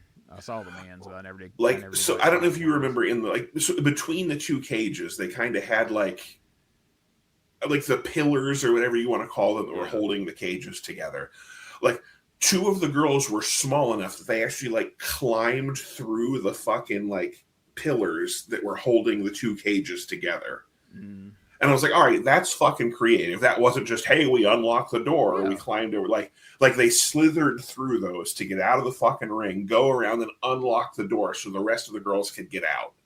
I was like, all right, that's fucking like that. There was some thought put into that. Like, that was creative. If you can find a way logically that you've circumvented the rules, yes, I'm all for that. Just it's open, come and go as you please is the part that I'm just exactly. Like they loopholed that shit.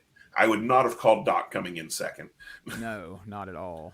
But I guess since Gordy came in, he had. But yeah, like I said, they loopholed that, which I'm all for creativity. Like, just, like you said, just, oh, hey, the door's fucking open. I'm going to go in. I'm going to come back. I'm going to leave. I'm going to fucking. Yeah, if you get time, if you said, I know you're not the biggest fan of women's wrestling at times, but you should go back. Holy shit. I always remember this in the commercial. Sorry, yeah, I forgot this spot. God damn. That is impressive fucking strength. Excuse me. You should go back and watch that girls' blood and guts match because those girls work their asses off.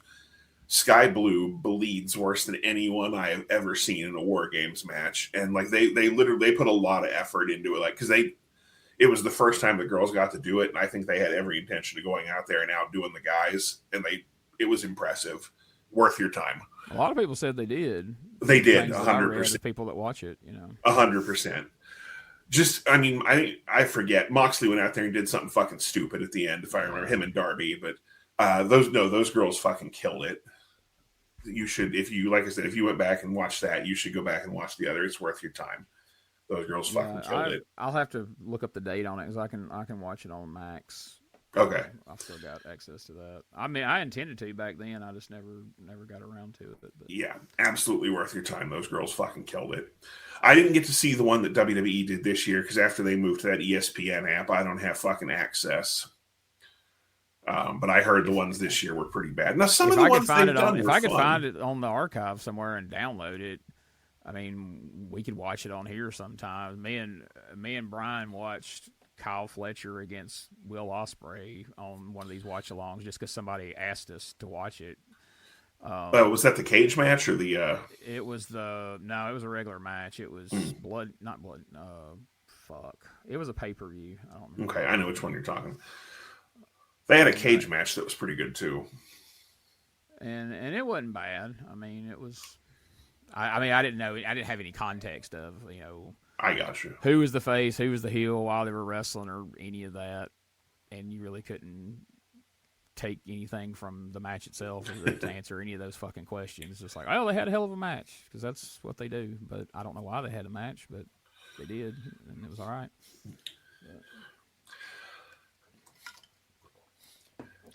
Oh, that was Garvin. I thought that was the Samoan picking at his face like that. No, not the Somalian. Yeah, not the Samoan. I think we've discussed it, but where did you stand on the SST? I'm a big fan of them. I'm not going to lie. I mean, I could retroactively change my opinion and say that I was a fan. In the moment, as a kid, in '89, I was completely indifferent to them. If they were on, they were on. I didn't care. I didn't like them. I didn't dislike them. They were just guys that wrestled to me. Now I came to have an appreciation for them years later, but at the time, no, I didn't give a shit one way or the other about them. Yeah, I honestly can't tell you how I felt as a kid. Like, I really enjoy watching both the SST and the Islanders now. Yeah. Oh, yeah. And I liked the Islanders even less back then. But again, it wasn't like oh, man, I hate these guys. It was just like, oh, fuck, the Islanders are on. And I was, I got you. Do something else until they were not on anymore. But. Yeah, well, I'm actually looking forward. I know we get a Samoa and Savage match or two. So when he throws out my favorite wrestling insult of all time ahead of one of those clashes. Yes, we will have to make sure we turn the volume up for that. Oh, absolutely. Sure. God, Animal was a fucking beast. Yes.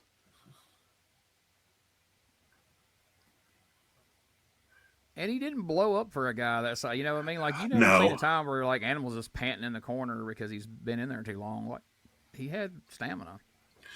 I think Hawk was most people's favorite Road Warrior, but I always loved Animal. Yeah. Is this where he goes over the top with the shoulder? I love this shit. That shit's amazing. That shoulder block was always my favorite move of his anyway. I mean, to me, a guy animal size being able to spring over both ropes and hit a shoulder block is more impressive than Brian Pillman jumping from the other turnbuckle. Oh, absolutely. Or Sting going over the ropes. Yeah. I mean, not that Sting wasn't a big dude, but he didn't look like fucking Animal. Yeah, you just don't expect Animal to be able to get that kind of height. And completely cleared. He didn't, it's not like his foot snagged it or any shit like that. I mean, he got all the way over.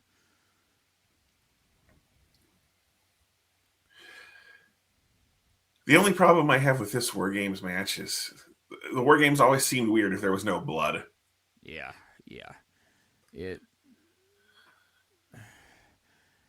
Yeah, this wasn't ever one of my favorite War Games, to be honest. It's not a terrible one. It's not a bad match. It's just it's not memorable. It's just Right. a bunch of big dudes in there slugging it out, and It's not 87 or 92 or no, it's like it doesn't really resolve anything. It's just it's a War Games match because it's the Great American Bash, and we have War Games matches there at the time. See, now that is one thing I was saying earlier. I was like, now they just have War Games just to be having it, but they did the same thing back then. Yeah. I mean, initially, the Horsemen and Dusty and them, Right. it came to it. We had to create this match to somehow bring this to an end, or at least, lock them in and make something happen. But now, over time, it just became, it's that time of year. Let's start pushing a War Game team together. Right. But you had established groups back then where it always kind of felt, you Yes. had your Dangerous Alliance, you had your Horsemen. Yeah, This year, to me, I guess is why this one, because this was, to me, the most thrown together group, the SST, the Freebirds. Right. Were in no way linked prior to this or after. I'll tell you one that I don't think people talk about enough. The 94 one with fucking Stud Stable against Dusty Dustin and the Nasty Boys. That's a great War Games. Where Robert Fuller shits his pants while he's getting figure forward. And Terry Funk does the God where they have his head between the rings and they're Yes. doing the headstand with him. Yes, that is a great one. That is a It fucking really is. fantastic War Games that does not get talked about enough. And I think it's probably the last great War Games. Yeah. I don't want to bring the mood down, but the realization I'm really starting to have for the first time here as we're watching this, that as much as we both proclaim to love this show, it's really a two-match show. Like, for me, it's really just Muta and Sting, Flair and Funk that really makes this such a memorable show. I mean, the rest of it's watchable and it's fine, but it's not something I would just go back and watch again and again, except for those two matches. You're not wrong. I think we love this shit as kids, so. Yeah. But that Sting and Muta match was something I was really, really psyched up about before it happened, because that was one of those things. Once Muta shows up, you're like, "Fuck, man, I like to see him wrestle Sting," and then it starts happening, and then Flair and Funk was built up well, and then the fact that all of a sudden you got Sting and Muta tied into that, right? I was like, I know as a kid, I was super psyched about Halloween Havoc, like. Oh, yeah. A tag match with Sting and Flair against Muta and Funk in a goddamn electric cage. This is going to be crazy. Turns out it wasn't all it was like. Hey, the Thunder Cage is a good But time. you get to see Muta put out a fire with his mist, and that's not something you see every day. No shit.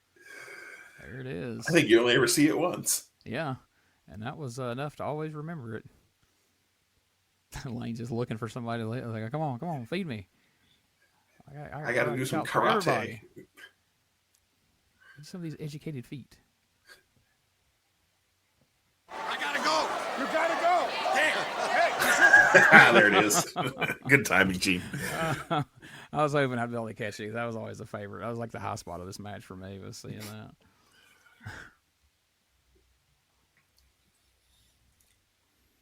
I always used to like Michael Hayes. Like, he's kind of become a punchline in later years with folks for a variety of reasons. But like growing up watching the Legends of World Class every day after school and seeing the heyday of the Freebirds like that against the Von Erichs, and then seeing them in WCW and all that. I don't know. I always liked Hayes. I wasn't a fan of this version of the Freebirds by the time it came around. But I always was amused by Hayes, shit like that he would say and do.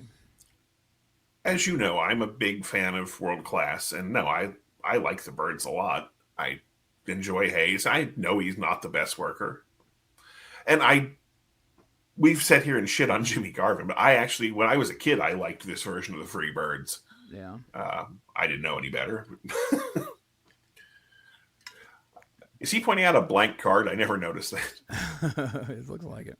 But yeah, no, I always enjoyed the Birds, and I mean, shit, stuff in World Class was legendary. And me and Brian Trammell have been talking a lot, because he wrestled briefly, and he was a manager for a long time, and he's always studied wrestling. And then, I grew up watching it, and then I got involved in it, and I was a big fan of World Class, and like I said, I watched it every day as a kid when I get home from school. But now, when I go back and watch World Class, I'm always shocked and amazed at, like, how little psychology there is in World Class. Like, they don't follow the normal wrestling psychology and how matches work and how... I mean, if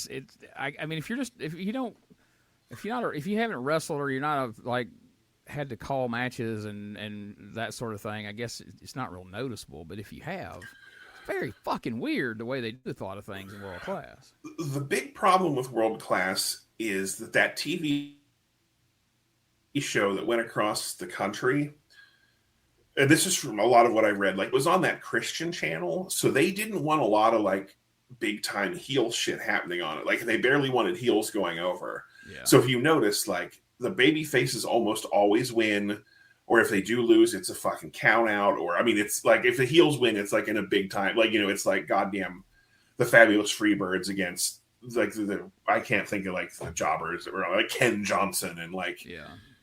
Otherwise, it's almost always babyface wins. It's always feel good shit, unless, you know, it's Von Erich's dying, in which case it can't be feel good shit. Like, I guess most of the big time angles and stuff happened on that Fort Worth show that was only broadcast locally. Like, all of the heel heat happened there. Most of the title changes happened there. So it was really hard to actually follow what was happening in World Class just by watching that syndicated show. Yeah. So it makes the booking look really fucking weird if you're only following that show. Right. Because like you said, really it makes it... Other than in a handful of episodes that pop up on YouTube and shit, it's hard to find any of the other shit. Oh, yeah, the Fort Worth shit. I think a lot of it burned up in that Sportatorium fire. Like, not the original, like the one from the 60s, but like... Or I guess not a fire, but they said like the... it was just so goddamn hot in that building that, like in Texas heat with no air conditioning, that a lot of the film just fucking melted. I can believe it. And like, yeah, the Fort Worth stuff, yeah, like you said, there's not a ton of it out there. So most of what's left is the big shows and the fucking syndicated show. So yeah, it does make it very hard. I mean, there is some floating around, but yeah, for the most part, the big angles, Jesus Christ. Wow. Hawk's like, I can do it too. I was like, don't let it be said Hawk's going to get outdone on launching himself into one ring to the other. But yeah, like I try to, I've gotten myself fired up a couple times where I'm like, I'm going to watch this whole year of World Class. And I would get about 2 months in and just tap out. I'm like, no, I can't do it. There's we're on Patreon. Like the Death Valley Driver video review. I'm sure you know the website. Their message board used to do like they would do votes and then make compilation DVDs. Yeah. And there's like a Best of Texas DVD, Death Valley Driver set. Mm-hmm. I think it's 12 discs or something like that. It's got pretty much everything you will ever need to see from World Class. Jesus, that looked like it hurt. I'll send you the track list or I forget. Okay. Yeah, the listing for it sometime. Cool. But I'm sure you can find it if you want to look for it. Yeah, it may be on a hard drive I'm subscribed to, actually. Okay. I think. Yeah, I'll send you. Like I said, I know I have the listing for it, but like I said, it's got a lot of it. And then there's a fucking 42 disc Freebird compilation out there. Yeah. Across the board of everything? Yeah, like starting when they first, like when Hayes and Gordy first got together in Florida through... Oh, wow. I don't know when it ends. I would assume global. I come across one of those matches recently where him and Garvin popped up on that AWF for a couple of matches. Oh. Right before he becomes Doc Hendricks. It's like, oh, shit. Oh, Garvin said, fuck you, animal. Doc Hendricks. Well. And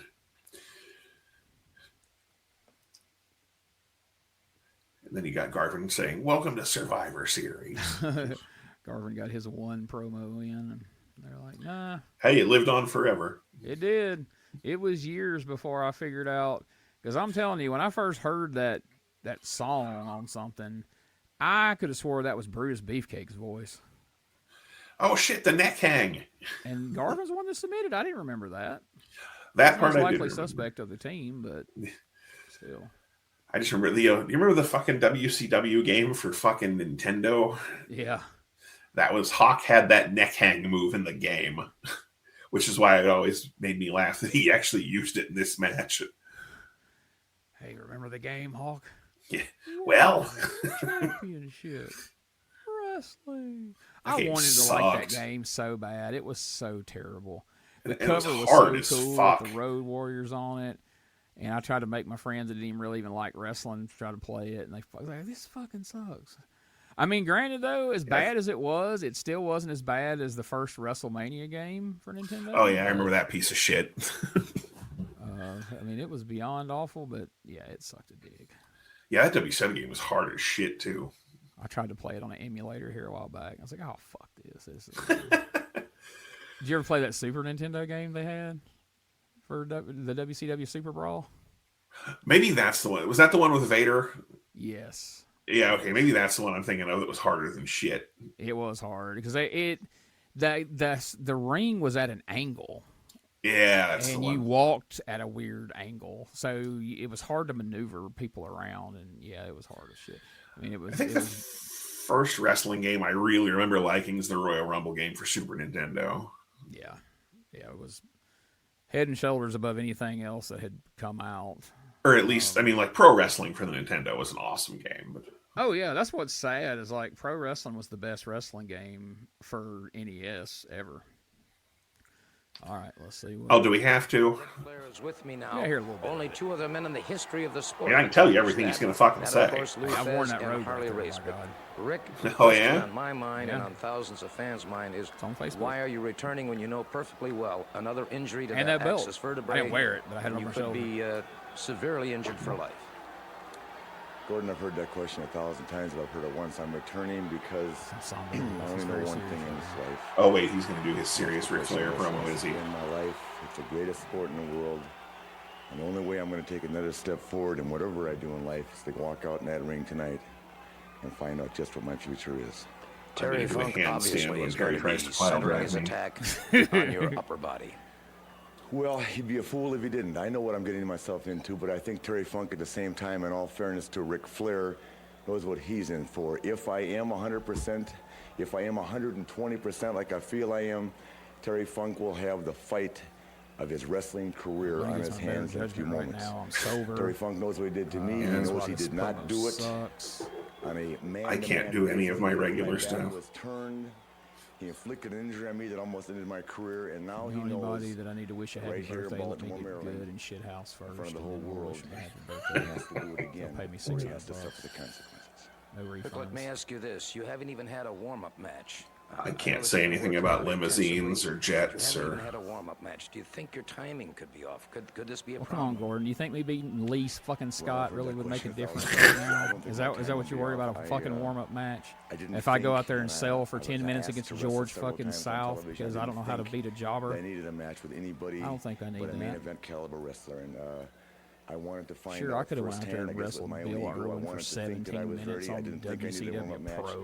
and we'll find out. Maybe I didn't know, think I this could have out done early that. enough, but I feel that I'm ready for Terry Funk. I feel I'm ready to be the world's heavyweight champion, and tonight I'm going to prove it one way or another. I mean, I ain't defended this fucking thing since May, and they didn't strip me of it, so apparently their rules don't mean shit. Luger's out here dictating who he can defend against and how, so what are you going to tell me? You know, I'm the fucking booker. Kayfabe. That's the bottom line. Champion, good luck to you, my friend. Well, after this is over, Rick will go out and tie one on, if you know what I mean, and I think you do. Woo! Well, Bob, look at this cummerbund I'm wearing. It's like 6 different colors. My God, I've soaked my cummerbund. We're 4 hours into this event, and 3 hours of it was a Dynamic Dudes versus Skyscrapers match, by God. They fucked up that spot really bad, Bob. I've never seen a spot that... I don't know what botching is, but I think that was it. It's like they drank 12 or 14 Coors Lights before they went out to the ring, Bob. Well, Jim, I liked when those two managers got out there and stripped each other's clothes off. That was pretty hot. I mean, I ain't funny or nothing, but it was still pretty exciting just because I was wishing somebody was stripping my tuxedo off because I'm sweating balls over here. I'm not saying that I enjoyed it, but I'm going to go back to my hotel room and touch myself tonight.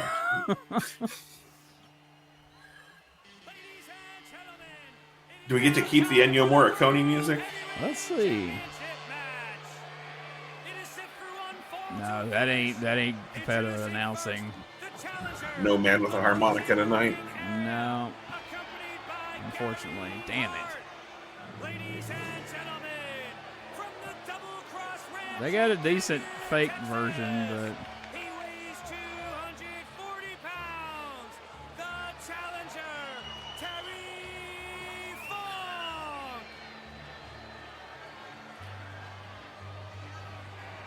man, what is that? That sounds semi-close. Yeah, it's just some generic knockoff version of it. I'm sure that they use on B movies or something. If Memphis Monroe would have had another match, I was going to get me a fucking leather thing like that to wear out there. I mean, it would have been final. Nice. But I was going to get that in a cowboy hat. He's going to go fucking full Terry Funk. So. Can you cut back to us for 1 second? Without screwing this up? Oh, with us on screen? Yeah. Oh, shit. Well, no, apparently not. Fuck. Because it just started the whole goddamn thing over.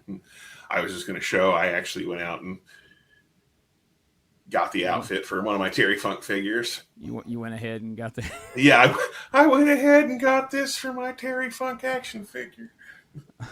All right, sorry I fucked up the whole show. Now, if you're just listening audio right now, he just held up a pretty sweet Terry Funk figure. Now we got to find where we were at. So sorry about that. I didn't mean to fuck the whole show up. It's okay. Where are we at here? Yeah, it went all the way to the fucking beginning. Here.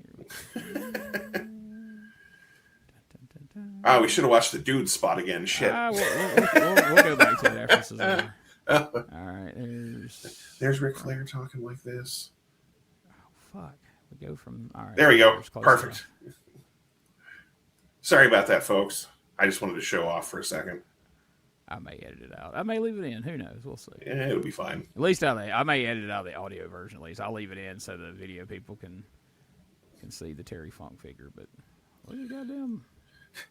Speaking of guys, like we were talking about not wanting to fuck with people from the crowd, I don't think I'd fuck with Terry. No. This guy clearly doesn't know who he's messing with here. You know, when I held up my VHS of this at the beginning, I've always wondered why they showed Flair and Steamboat on the cover. Yeah, I mean, they show pictures from Wrestle War on the video 3 months later. Couldn't have got a stock image of Flair and Funk. Well, I mean, you would have had to use, I don't know, there's a million different things they could have done better, but they tend to do that. They would just pull, like, pictures from the previous pay-per-view, because on the Wrestle War 89 VHS, the pictures on the cover are from Chi-Town Rumble. There's a picture of Flair in the red robe coming to the ring, and a picture of him and Steamboat, so... But he's wrestling Steamboat on that pay-per-view, so it's not as weird as it is here. Oh, you can tell Flair isn't doing bad. He's only got 4 whores this time. Yeah. 4 whores men. Now, see, this kind of bothered me, too, even as a kid, where it's like, all right, he's all somber and serious in the promo, and he's all about getting revenge on Funk, but he's still coming out with all the whores and just kissing people in the crowd, and he's all... And the fans are groping the shit out of those poor girls. Yeah, look at these bitches. But he's talking some good shit there. He's fired up. Maybe that was how Ric Flair got his groove back. Well, can't have the Nature Boy losing his groove. Them fireworks there. We're spending some money on the bash. They must have dipped into Turner's pockets for this one. Funk going out to attack the girls. I'm gonna slap these whores. Go put some clothes on, you tramps. Oh, shit. It's on. They're fighting in the aisles, folks. Yes. Ric Flair is mad. He's been Oh, he's biting. Waiting for revenge ever since Nashville Wrestle War. He's strutting and he's Flair's I mean, all that's kind one of fun thing about babyface revenge-seeking Flair. At least wrestles slightly different than the strutting and woo and lock up and back them in the corner and all the same shit. I mean, he's still going to do the same 12 moves, but he can act slightly different. But make no mistake, even if Flair was the heel and Funk was the babyface, Terry Funk would not allow him to have that same fucking match he always has. No. You're going to have the match Terry Funk wants to have, whether you like it or not, because he's going to change it up. He's going to spend 15 minutes trying to beat up people in the crowd. Yes, that's one of the things I love about him. Is like, you don't know what's going to happen, but you know it's going to be entertaining at least.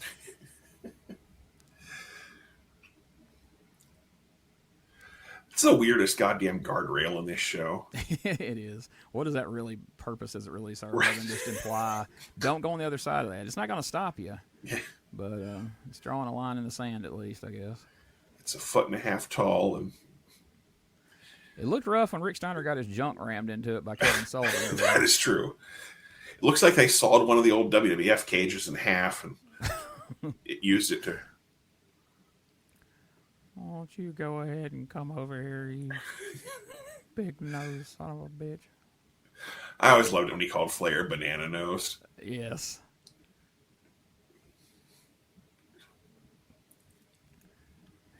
He'd call him banana nose, and he'd always make fun of Dusty being fat. And you know Dusty didn't like that shit. Oh, hell no. It's like calling Hogan bald. That's probably why they never let Terry work with Hulk much, because he probably would have called him bald. You bald-headed geek.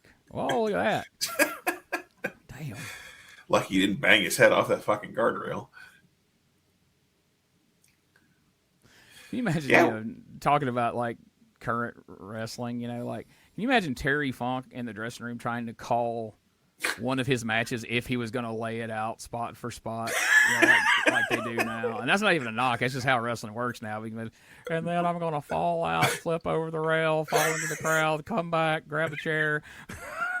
Yeah. Wait a minute. You fall over the rail first, or no, I fall out of the ring, flip over the rail, then I fall ass first in the chair.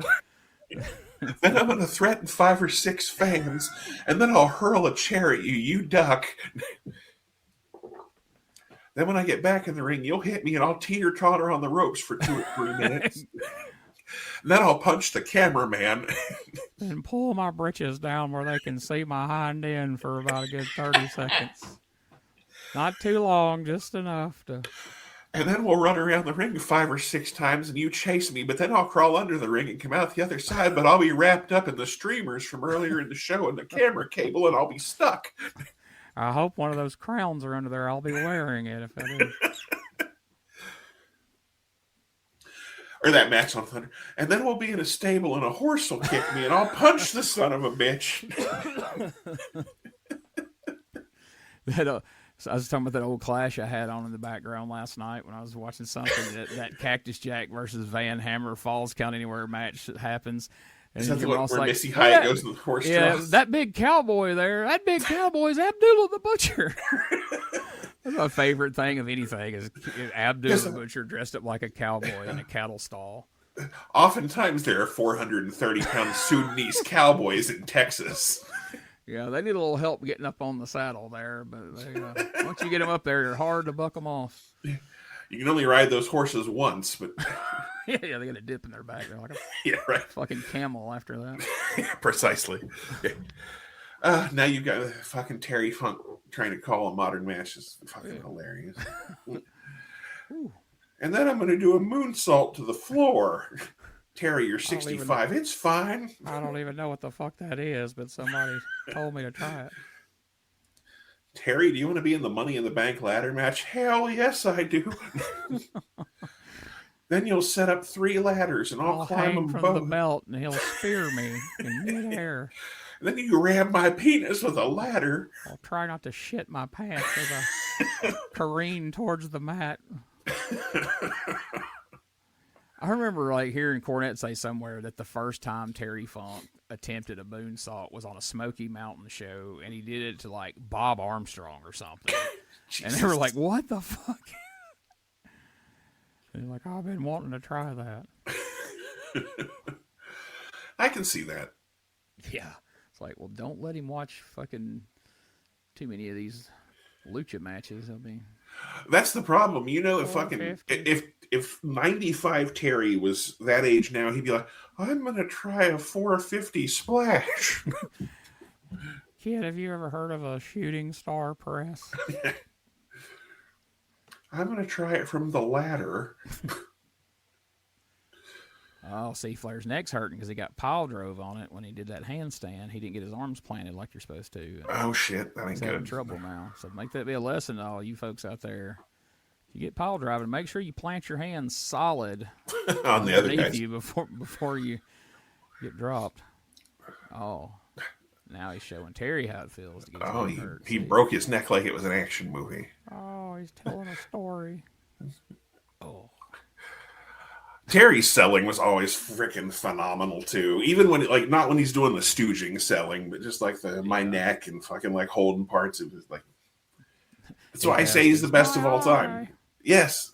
The when he gets the fucking the splinter in his eye, and have you ever? I know you don't watch Memphis, but surely you've seen a clip of the empty arena match where he gets. I've seen the whole empty arena match. Yeah, the wooden shard in his eye. My eye. Mm-hmm. And how he humps the mat. Gary's pretty psyched about it. He's like, yeah, I told him to do that. Bob Cottle's probably having an orgasm on commentary. Oh, if only he were wearing a tuxedo, Jim. Oh, he'd have it halfway off by now. I have one halfway on.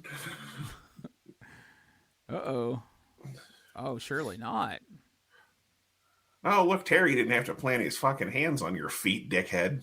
Oh, he didn't kick his feet out like Mr. Wonderful. Oh, look at that. God damn. That's the goddamn Dick Murdoch sale right there. The curly shuffle is in full effect. Hell yeah. Oh, shit. I can't wait till we get to the I Quit match. That's a good match, too.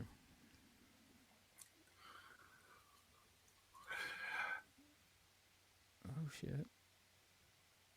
Oh, the pumping pile driver. Yeah, he pumped that one up real good. Like it was a goddamn one of them shoes from the 80s. It looks good until he just kind of falls backwards and then I'll crawl up the aisle and they have to move this giant camera rig on wheels. The fucking crane rig has got to put it in reverse in high gear.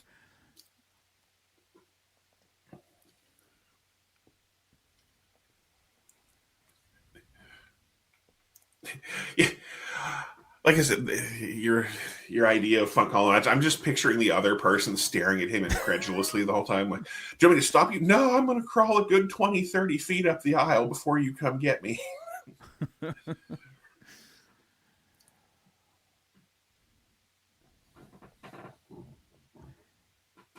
It's so funny to me because like everybody loves those Steamboat and Flair matches. But these matches are equally as loved, but it's the polar opposite of those. You know, it's as far the other direction as you can go. And to me, I'll take this all day long over. Oh yeah, I'll definitely take. Other. Did Flair just connect with the 5-arm? Yeah, I believe he did. I think Terry Taylor's fucking cussing somewhere, or crowing, or whatever he was doing. Here we go. Now we go to school, Bob. Woo! Ooh. There we go.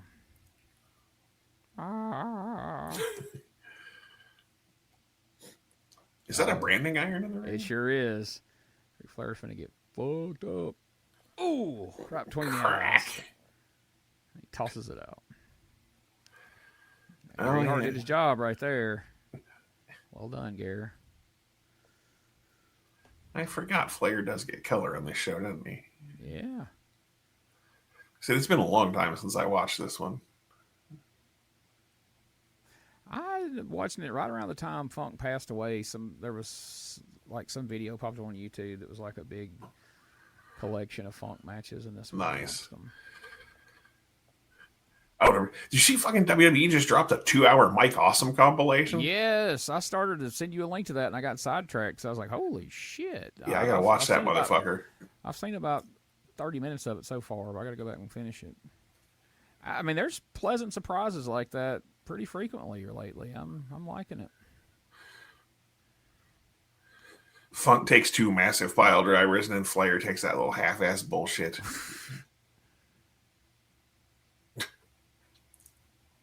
Go ahead and count 3s. This match is over. I wish in this first match, I mean, I know they had just done it with Steamboat, so I get why they didn't do it, but I wish they would have let Funk win the fucking title right here. Oh, that would have been awesome. Through the summer, maybe keep it to like Starrcade, have a big blow-off match at Starrcade instead of that shit-ass fucking tournament they did that sucked a bag of dicks. Hey, make sure you join us for it here. Yes. It's going to be a lot of fun. Yeah. It's a bag of dicks you can enjoy right here on Patreon. It's a fun bag of dicks. You'll enjoy laughing at. I don't know. That one's going to be tough. If we find a way to make the Night of the Iron Men entertaining, I will say we deserve an award because that one's going to be tough. There you go. Shove him off. Funk ain't all right to be pulling your hair like that. Here we go. This is it. A pile driver on the floor. My God, if he hits this is going to be the end of Ric Flair. He'll never play football again.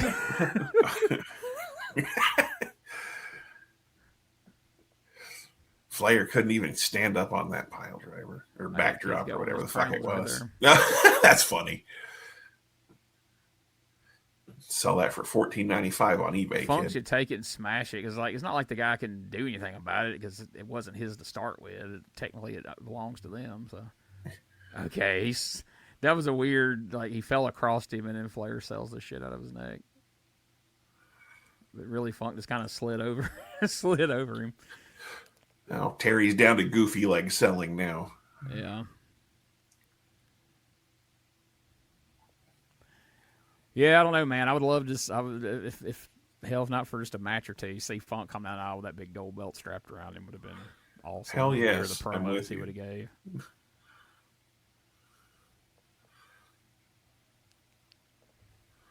I'm with you 100%. You got a world champion that ain't some drunk jet flying whoremonger and no good son of a bitch.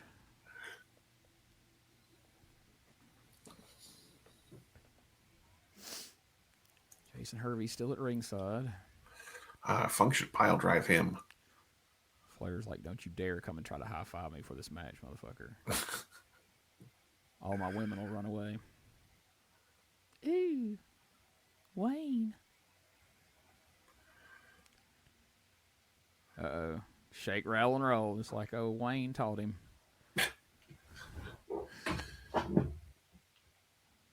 You think Gary Hart could have been the Colonel? Oh, Colonel Gary Hart.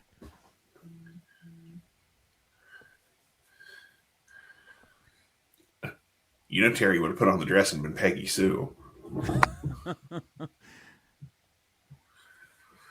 He'd have made Dory do that. Hossy Sue. Come on, Dory. It'll be great. Jimmy Jack Sue.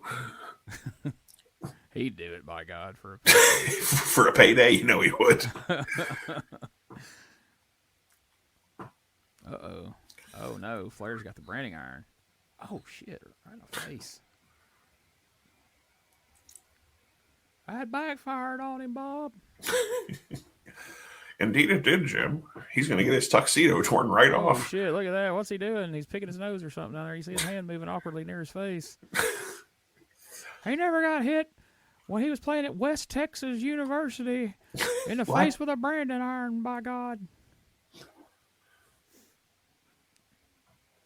Oh, right in the post. I don't know if I mentioned this, but Terry Funk, Dory Funk, Tully Blanchard, Wahoo McDaniel, Stan Hansen, Bruiser Brody, they all went to school at West Texas University. Dick Murdoch played in the alumni game and he didn't even go there. He wasn't even a student. That's how tough that football team was, by God.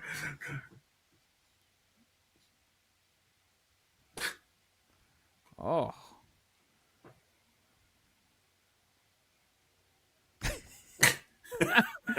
Goddamn. Oh, he's the fucking Jason Voorhees selling or some shit there.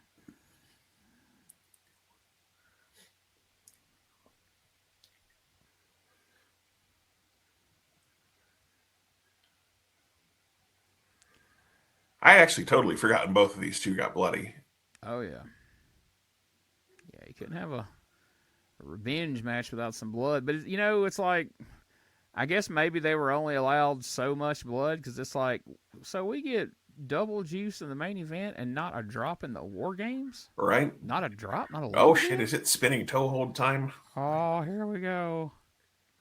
By God, the Funks won the NWA heavyweight title in 1962 with this spinning toe hold. Oh, shit. Oh, man, it's going to be trouble. Oh. Two, like three. See, that should have been 3 right there. I agree. Ass shit. All right. God, by God. Ric Flair! Ric Flair! Flair, touchdown. I mean, pinfall. Stunner! Yeah! Uh-oh, here it is. He had a mouthful of that shit for that Yes, he one. did. And then spit some more after. I always love the visual of Flair, like with the half red, half green face. Yes. Yeah, I don't know that this aftermatch shit isn't my favorite part of it. These two double teaming him. He got the green face with the red blood. And the JTEX Corporation.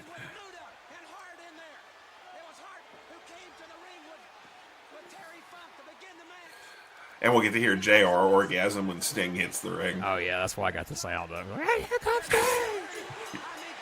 Fuck me running, it's Sting! They're already chanting for it. They want it. Oh, they just kick on. God damn. He's just I love a fail. that. They show that in the damn replay at the end. I love it. Goddamn kick on. Wait a minute. Here comes Sting. Sting is going to come to Flair's aid. Sting hammering away at Muta. Now, I will admit, JR can't hold a candle to fucking 1998, 1997 Tony Schiavone. It's Sting! As he would propel down from the fucking rafters. And Yeah, but 1998 JR losing his shit for Stone Cold was just as bad. Oh, yeah. A Stone mixtape. Cold, Stone Cold. Somebody needs to make like a side-by-side, like a mix of him freaking out for Austin, Schiavone freaking out for Sting, just back and forth.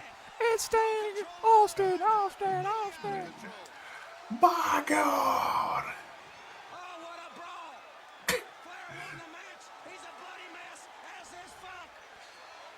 Yeah, so this is the long version because I think the tape ends right after, like right about here.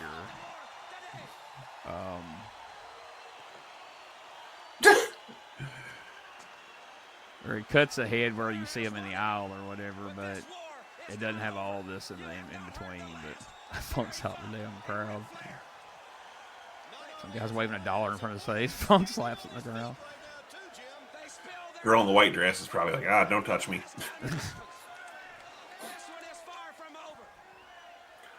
There was a chick out there by Funk holding the crown, too. Yeah. Yeah, I guess all of those ended up in the crowd just about.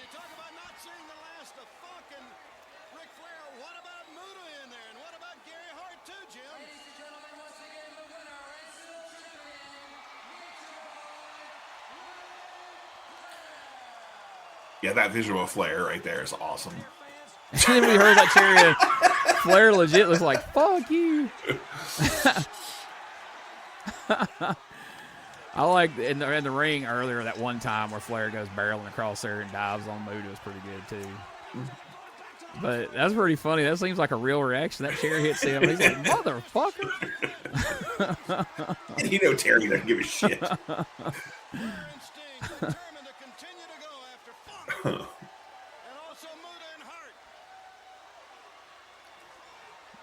Now here is funny because you start telling everybody's trying to get into position because they want this ending shot with Funk and Muta on the ramp and Sting and Flair at the foot of the ramp, and they kind of maneuver around here for a minute until they get right in the position. Well, I'll tell you something, fans. This one is far, far from over. Come on, Muta, go ahead and get up there. They want a particular shot rather than screen. Well, I'll tell you something. I understand that the television championship has been held up due to controversy, and we're going to have an inquest or Doug Dillinger's back up. He's a civilian.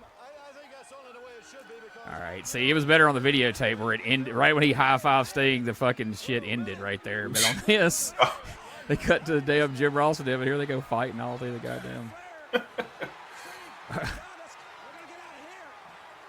Tom Young don't give a fuck about nothing but trying to hand Flair that damn belt. Well, here, take this. I want it. Take it. I won't be responsible for it.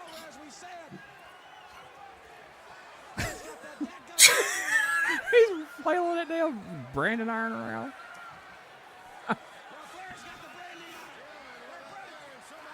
Oh, shit. Jesus. Damn. Oh. Wonder what that thing was actually made of. I assume it wasn't.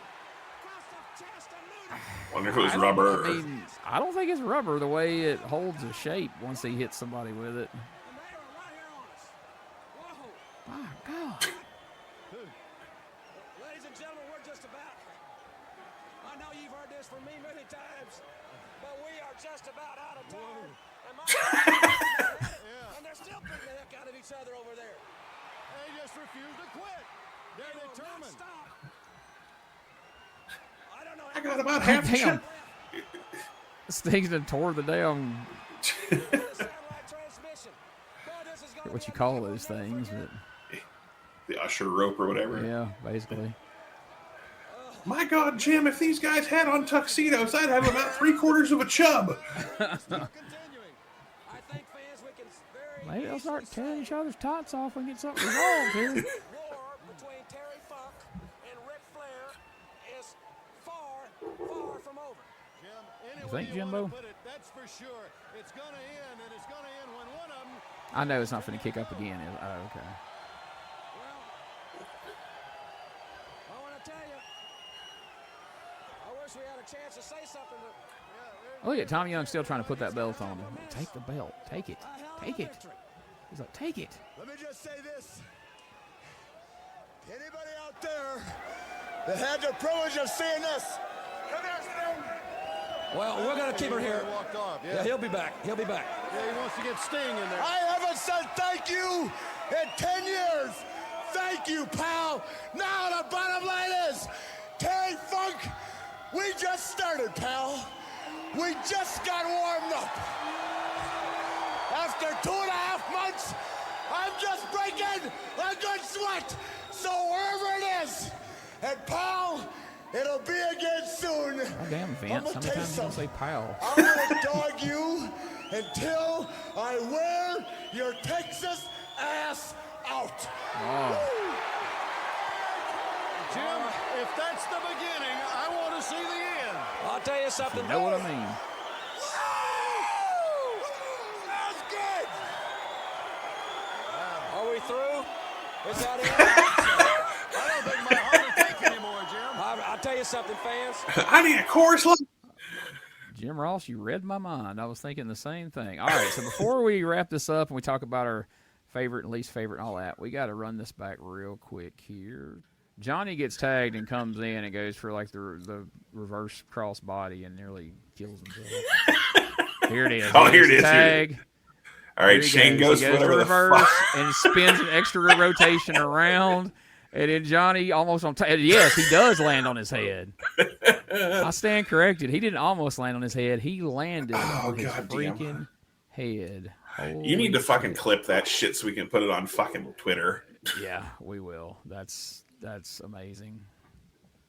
That is beautiful. Okay. All right, how do I get this off the fucking screen? All right. Great American Bash 89. As promised, it was a happening, as Gorilla Monsoon would say. It was a happening. All right, so number one question. What was your least favorite part of the Great American Bash 89? Ooh. Gonna have to go with the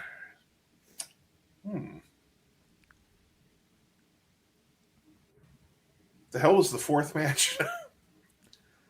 So it goes Battle Royal, Pillman, Irwin, Dudes, Skyscrapers, Steiners, Varsity Club. That match sucked.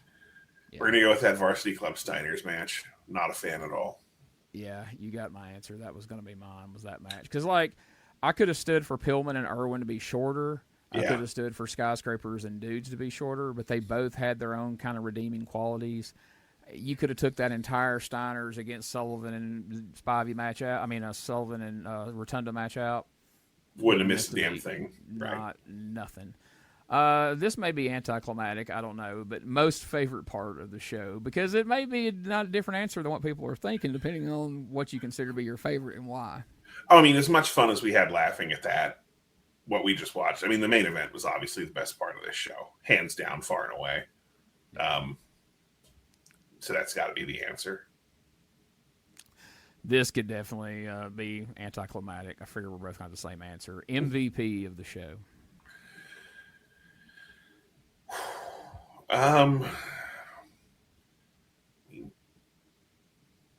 Either Funk or Muta. I could go either. You could sway me either way on that. I'm going Funk, but there is a case to be made for Muta. But ultimately, this is Terry Funk's night as far as I'm concerned. Because Muta had already been around. He was making waves. But this is where Funk, to me, really shows that he's a main event guy and he should fucking be here. Like, agreed. The only reason I say Muta is, I mean, he'd mostly been squashing jobbers up to this point, and I mean, Sting was still being pretty well carried at this point by most guys, and Muta carries him to another decent match, or good match, and then he comes out in the main event and shows that he can hold his own with three main eventers, so that was the other reason I put him out there. I would agree with that. Like, I remember, like, one of the first times I ever watched this, at the end, when Funk's attacking Flair, and then Muta comes out, hits the spin kick on Flair. I was like, oh, shit, yes. Then when he hits the spin kick on Doug Dillinger, and Jim Ross was like, he's a civilian. Oh, my God. To me, that was like the high spot of that whole little post-match thing right there. It was great. Hits him with that karate chop, too. Yes. Hits him with the chop, and then the spin kick. He goes down. And then Flair goes flying across and onto Muta. That whole thing at the end there was really well done. I liked where they cut it off on the video. Like, you probably didn't need to keep going, and you didn't really need the Flair and Sting promo. No. But it's fun. We kind of already answered this, but, I mean, there may be a different answer in this form of the question. But who could you do without on this show? Yeah, I mean, Steiner's Varsity Club, half the guys in the Battle Royal. The Battle Royal itself. I mean, like I said, I'm not a Battle Royal hater, but it was pretty much an unnecessary battle. If they hadn't gone with the cop-out ending and it just had Sid come out there and chuck like everybody in the Battle Royal out to get him over, that'd be fine. But we didn't need the cop-out ending. And I enjoyed watching Spivey go after the guy. That was during the match. That wasn't a Battle Royal. But to me, I mean, I thought this a long time ago. Like, either have the Skyscrapers win the Battle Royal and don't have the tag match, or have the tag match and don't have the Skyscrapers in the Battle Royal. But right. Did you need them? Did you need both? Like, true. It seemed like overkill to me. But who else would you have win the Battle Royal then? I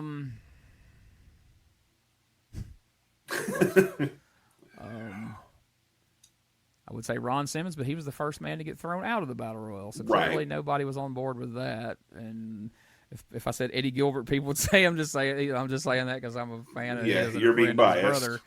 Brother.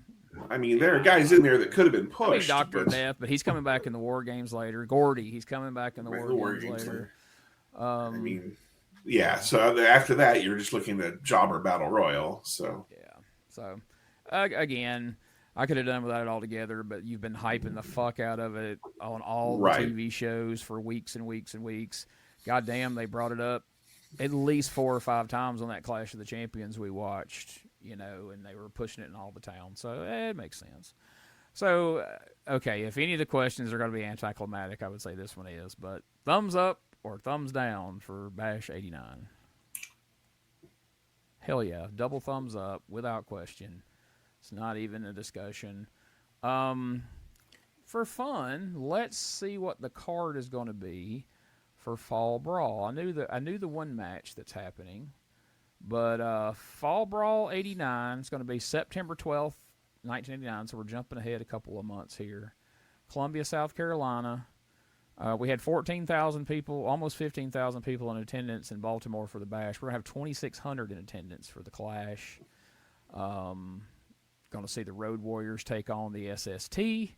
We're going to see the debut of the Z-Man Tom Zink taking on the Cuban assassin Fidel Sierra. Sid Vicious takes on Ranger Ross. The Fabulous Freebirds against the Steiner Brothers with Missy Hyatt and Robin Green. Hey. Flying Brian Pillman taking on Norman the Lunatic with Teddy Long. 1-on-1. This is going to be a doozy. Dr. Death Steve Williams versus Mike Rotundo.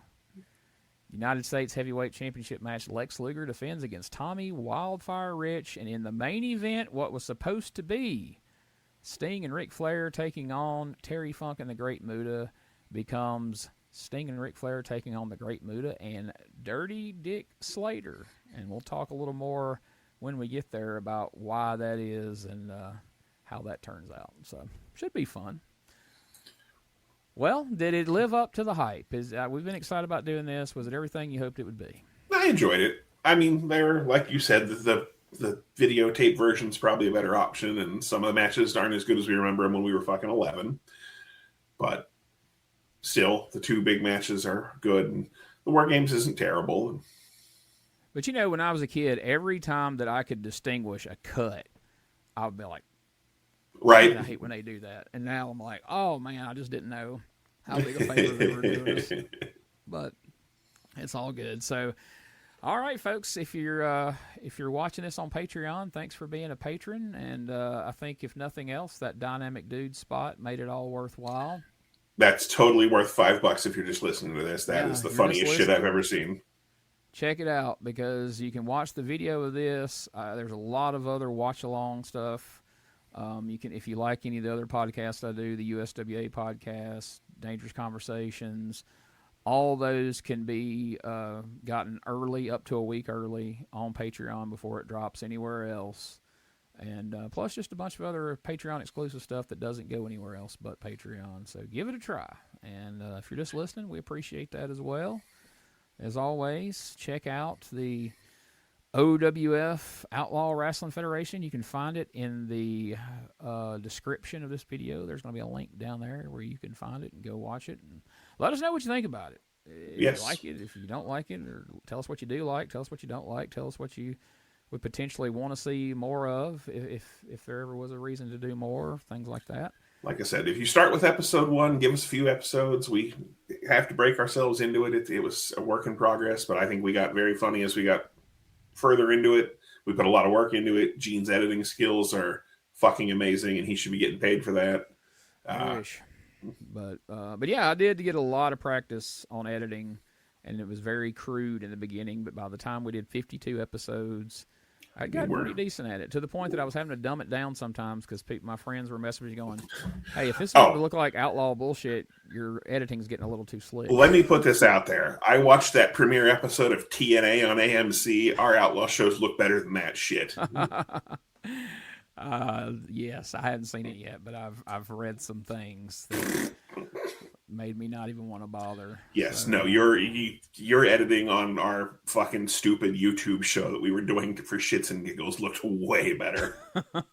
Way better. Wow, that is sad. But There you go, folks. We appreciate you, and we'll be back in a couple of weeks. And also, as far as talking about on Patreon, these shows drop. You can watch the video and hear these a week earlier on Patreon than where they drop audio-wise everywhere else. So keep that in mind as well. But we'll be back in a couple of weeks with Clash of the Champions 8, Fall Brawl 89, and we'll be working our way towards Halloween Havoc 89, settling the score. Where we Thunder Cage match, and the Warriors against the Skyscrapers, and Tommy Rich versus the Cuban Assassin. Okay, well, we won't talk about everything. But anyway, we'll get there. See y'all next time. Thanks for listening and watching. Bye.